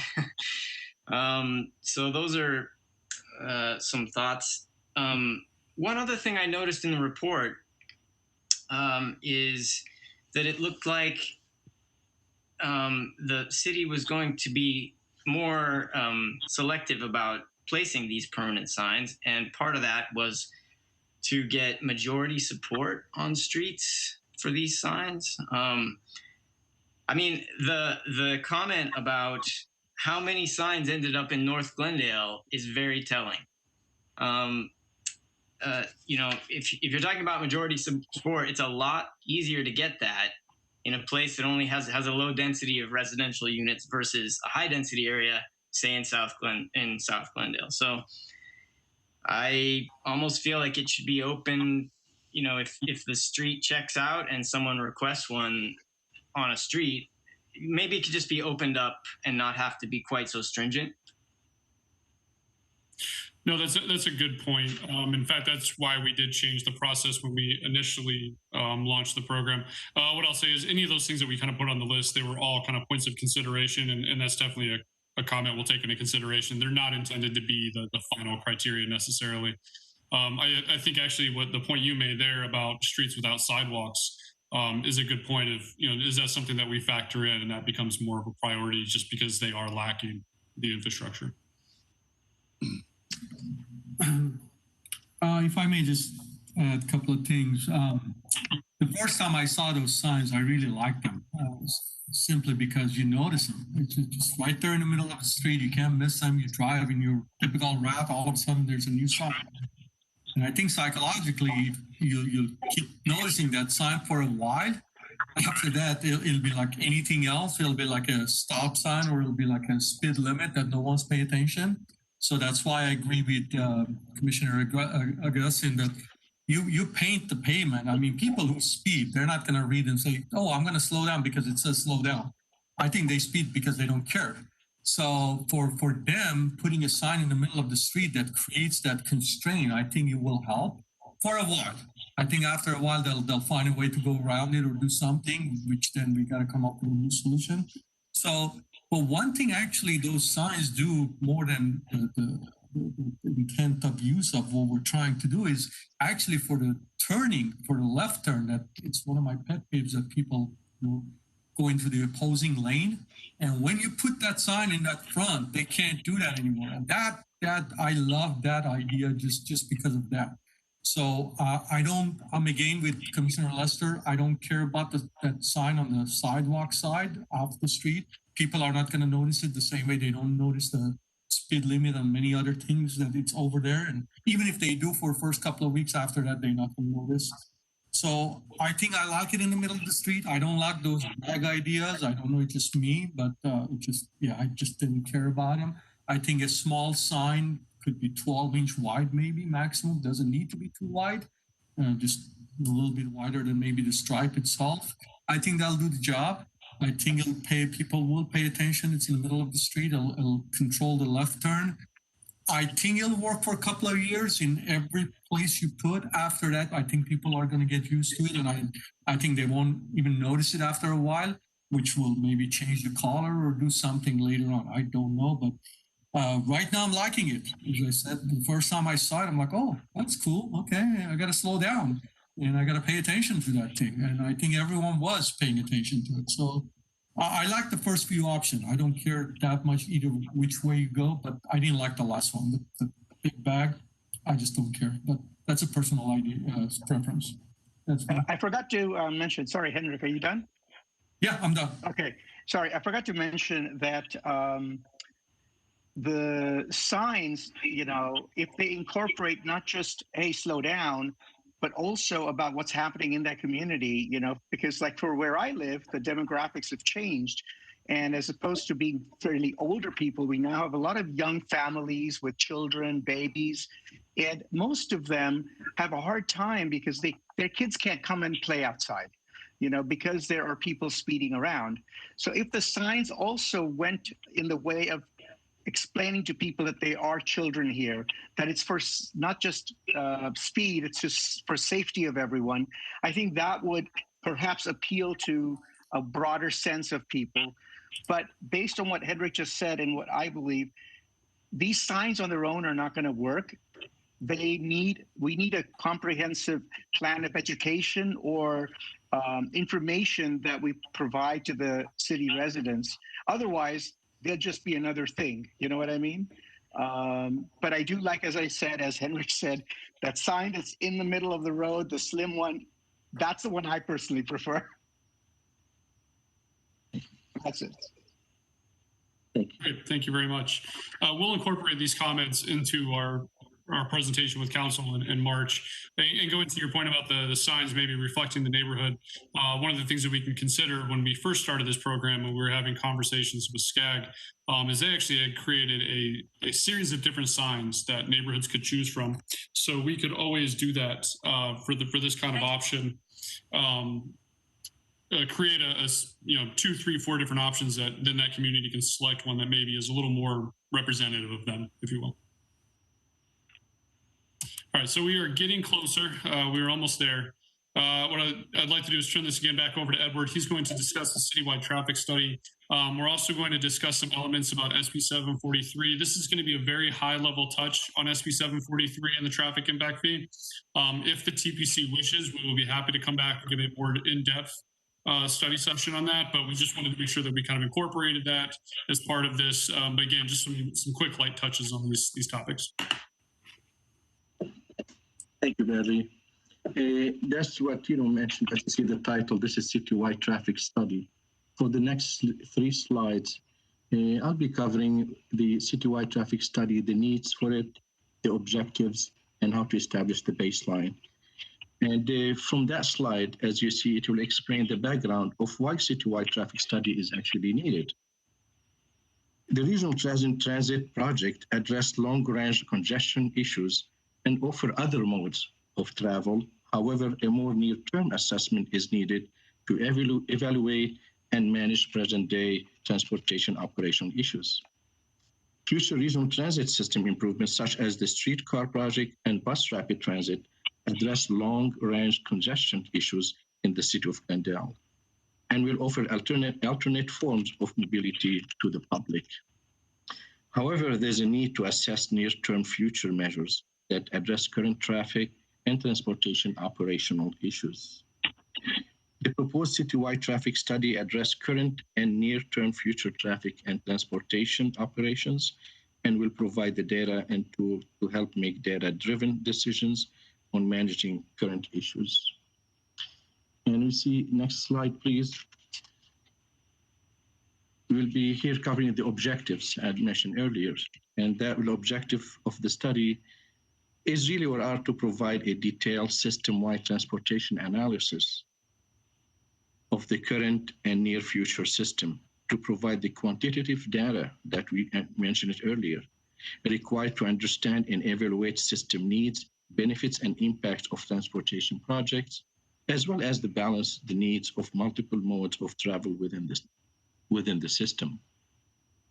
This slide also provides an overview of the objectives of citywide traffic study. The study will provide a detailed analysis of the existing transportation system and will focus on the immediate and near-term health of the traffic circulation within the city. The study will provide a quantitative view of current transportation issues, impacts, concern, trends, system capacity, surplus, and shortfalls. That's what you see here. The data generated by the study will provide the baseline conditions to assess leadership and staff to make informed and data-driven decisions about proposed transportation projects, ensure the efficiency and effective use of budgetary resource, and balance the need of multiple modes of travel. And the next slide, please. And that will be really covering the baseline. This slide provides an overview of the baseline tasks that would be involved in the study. The study will include a traffic volume monitoring program and will develop a computer model for use in assessing the impacts of transportation projects and provide potential alternatives and solutions to alleviate current and near-term traffic congestion. That's why you see the study will use the city-wide computer model to analyze intersection, street segment traffic operations, and provide the required data to identify and resolve traffic congestion issues. The recent traffic volume data will be compared to previous year's data to address traffic flow pattern changes resulting from the COVID-19 pandemic, as you all experienced it recently, or for almost a year now. Lastly, the study will review emergency vehicle traffic flow and outline opportunities for improving response time with the use of current emergency vehicle representative technology. That will be the cover for that section for me. If you have any question, I'll turn it over to Brad. So again, just wanted to kind of get a quick update here on SB 743. I'm sure you're all familiar. This is the change in analysis, environmental review of traffic consequences, essentially from changes in new development. This is transitioning away from the level of service measurement and going to a vehicle miles traveled measurement. This does not mean that we scrap LOS entirely, as we kind of discussed earlier when we were going through how we'll have to analyze potential projects. But it is something that we do believe is more fairly representative of how people travel. When this starts to take in things like land use context, proximity to employment centers, proximity to entertainment and commercial centers, and then the density of housing. So we do see this as a potential beneficial means in order to measure transportation.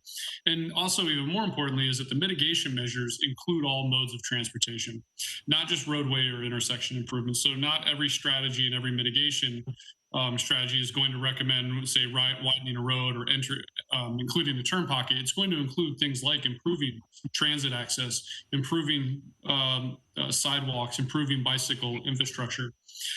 So we have essentially gone through all the motions to put this in place when new projects do come in the door for us. We are still working out some of the mitigation elements to it. There will also be a measurement tool, which will allow anybody who's going to propose a project to be able to go and access this tool and be able to see the impact, the VMT impact of their project in relationship to the surrounding context. So that includes the surrounding uses, surrounding density, and surrounding access to transit. This is a much bigger topic that if the TPC wishes, we could come back and give an overview and a briefing. We did something similar with council over the summer of last year, but we would just want to give an update of where we were in that process. That is all part of a larger body of work that we're also doing, which includes the update of the circulation element. You heard Edward mention the streetcar, BRT.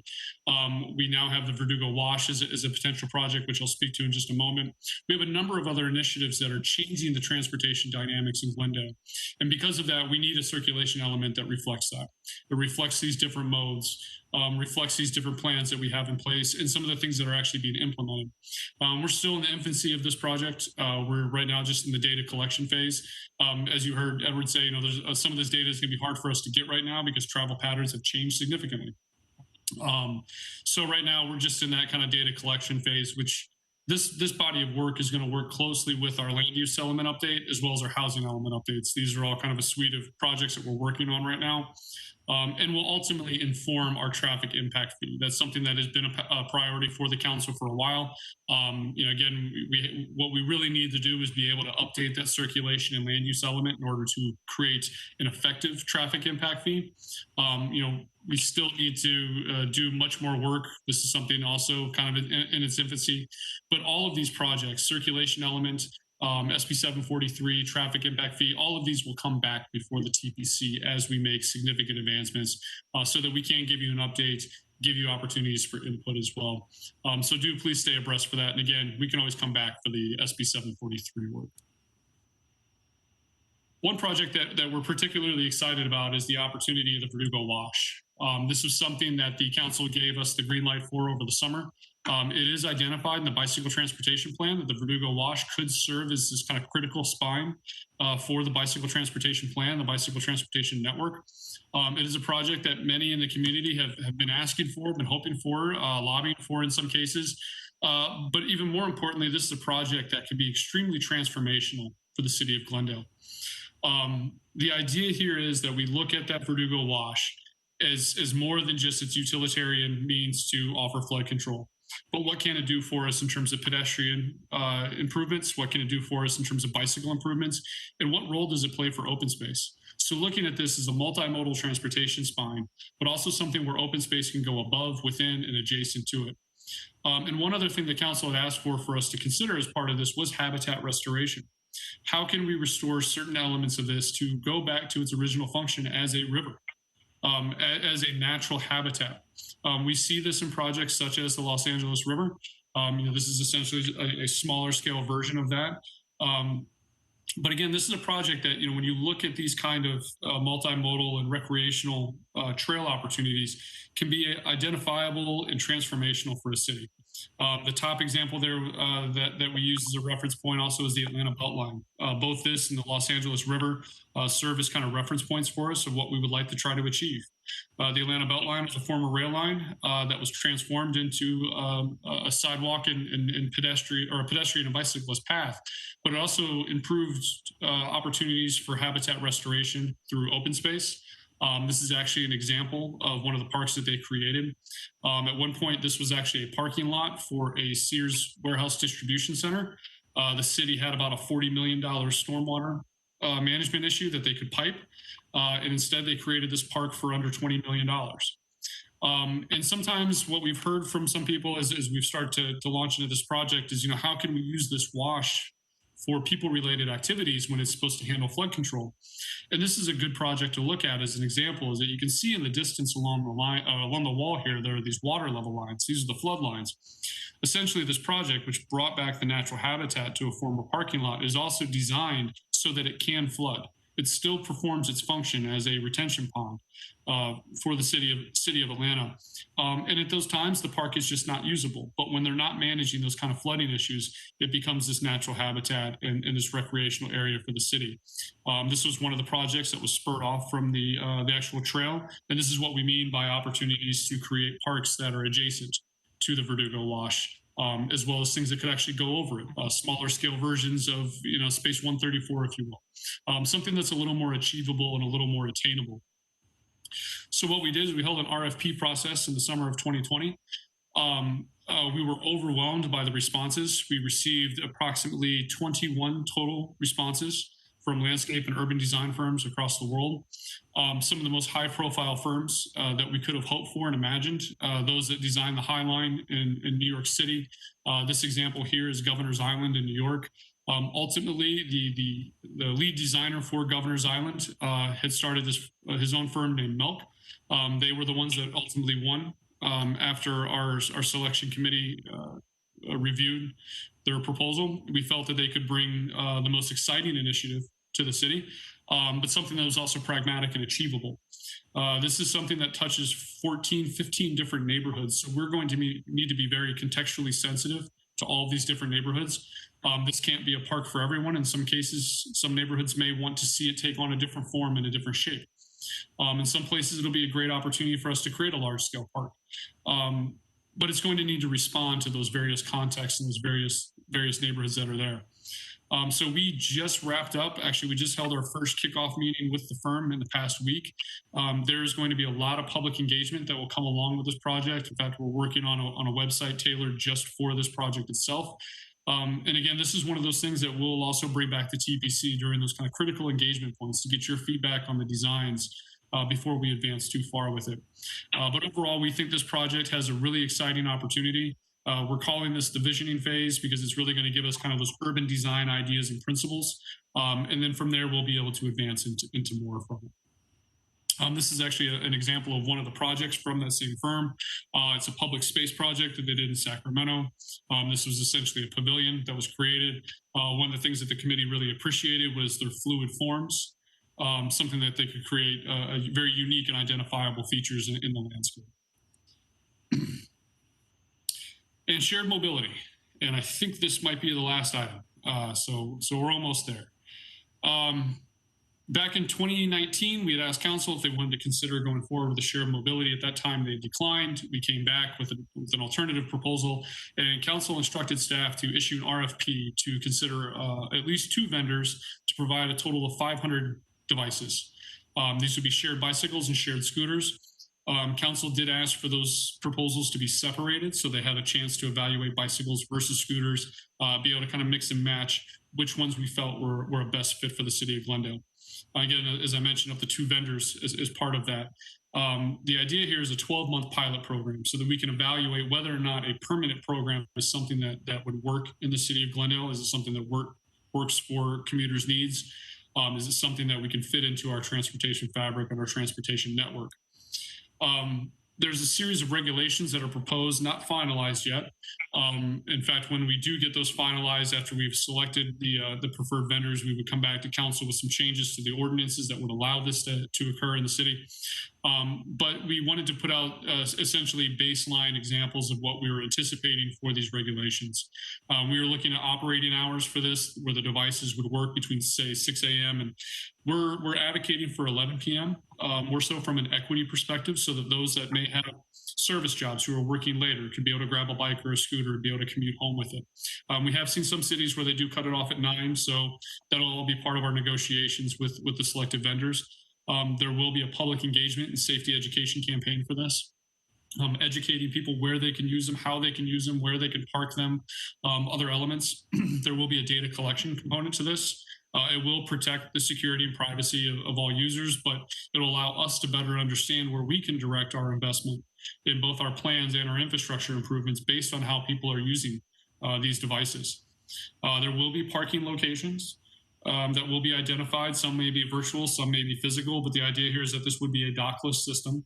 What we have found is that dock systems outside of places that are extremely dense, such as New York and Washington, D.C., have not fared very well.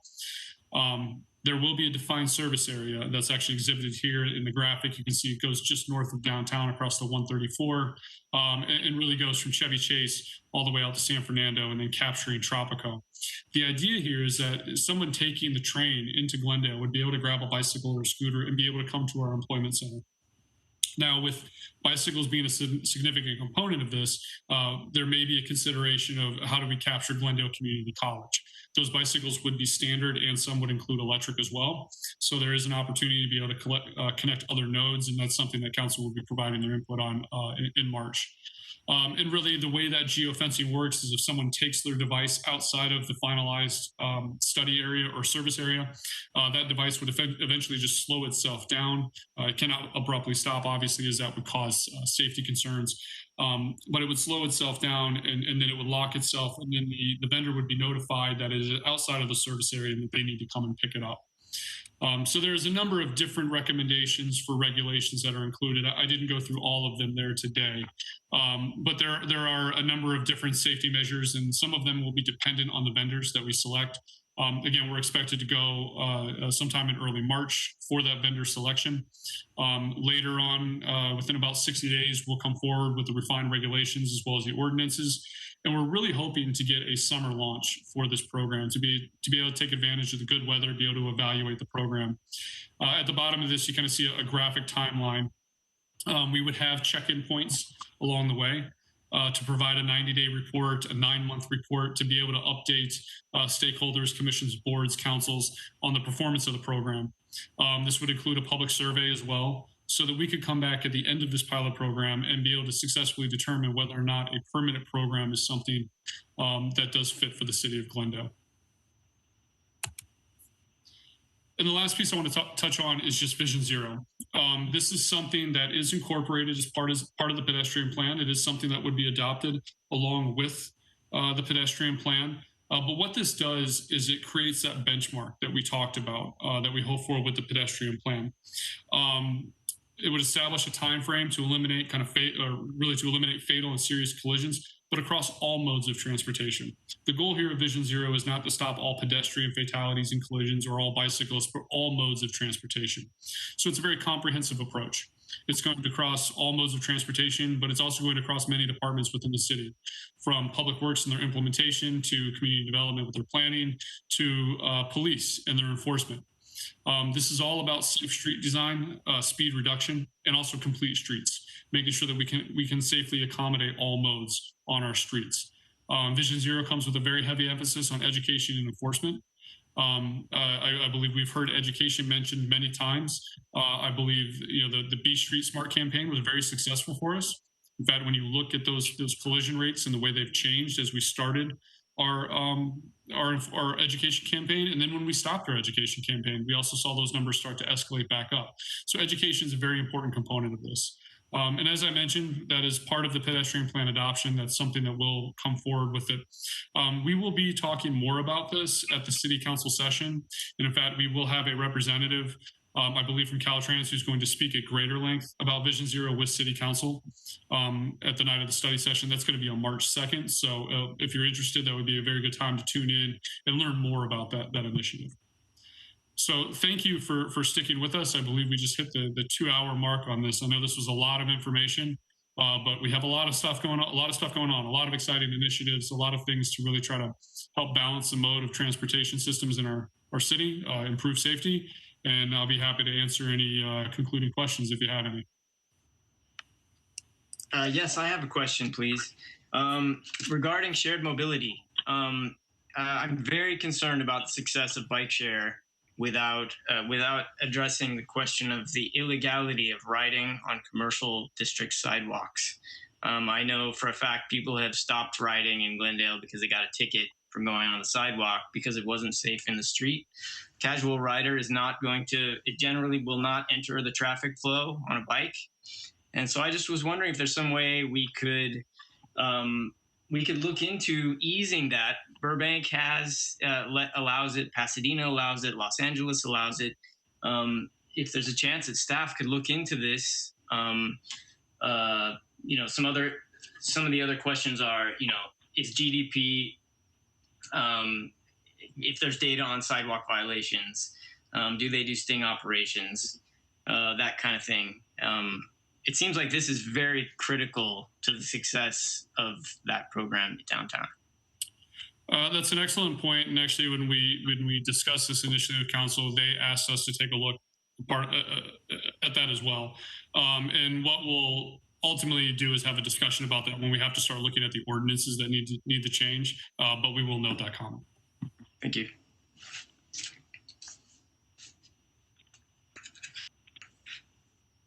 Mr. Calvert, is there any plans to reinitiate the B Street Smart Glendale campaign?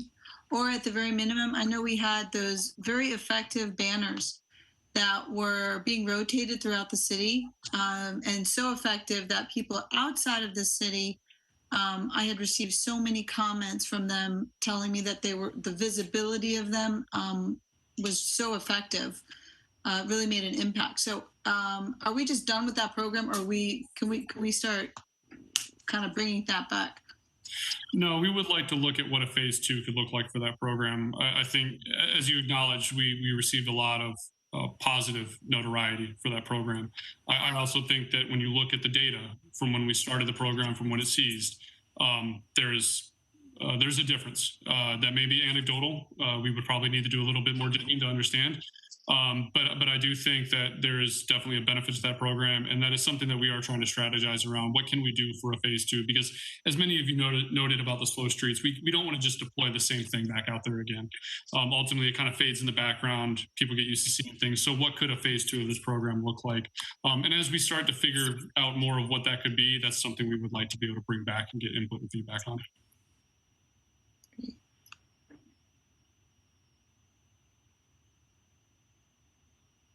It sounds like this COVID pandemic hasn't changed anything, and you guys are even busier than before. I think it gave us opportunities. We saw opportunities with slow streets and how we can use more things. So yes, we actually got busier, I think.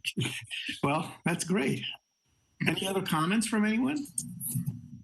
Great job, guys. A really good presentation all around. Thank you. Thank you. Yeah, thank you very much. Second that. No more comments or anything. I'd move for an adjournment. Or do we have anything else to do, guys?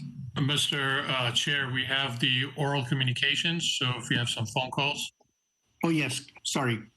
Let's move on to oral Also, communications. before we move on, can we get someone to move item number 4, the report, and to second it? Actually, this was just for receive and file. Is that correct, David, or do we need to take a motion on it? We should move in second. We don't need a physical motion, but yes, a move in a second during the process would be appropriate. What are we moving to? To note and file. Oh, okay. Okay, move to file the report, yes. Great. Second. Thank you. Do you need you doing the roll call or? Oh, yes. Sorry about that. Chairperson Agrasin? Yes. Commissioner Yakubian? Yes. Commissioner Sahakian? Commissioner Nazarian? Yes. Commissioner Lester? Yes.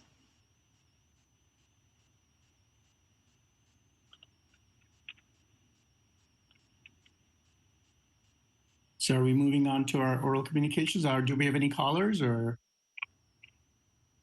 Well, we have item 5 next, which is oral communications. Discussion for this section is limited to items not a part of this agenda. Each speaker is allowed 5 minutes. The commission may question the speaker, but there will be no debate or discussion. We have no callers at this time. They gave up, after 2 hours. Does anyone else have any comments or anything they want to bring up? No takers? Going once, going twice? All right. So if there's no one for that, are there any staff comments or updates? We have no staff comments or updates at this point, Mr. Chair. Thank you. So then I would move for adjournment. Can I get a motion to adjourn?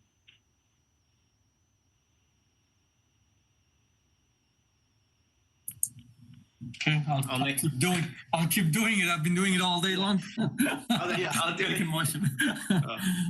Okay, great. I'll make a motion, sure, to adjourn. Perfect. We got a second? I'll second it. Perfect. Yeah, I guess we have a roll call, right? We do not have a roll call. No. Oh, we don't need a roll call for that? No. Yes, we do. You don't need a roll call to adjourn. Okay, we don't need a roll call. thank you. Okay. You do not. So then in that case, the meeting is adjourned. Thank you so much, everyone. Thank you very Thank you, much. everyone. And Bradley, thank you so much for a great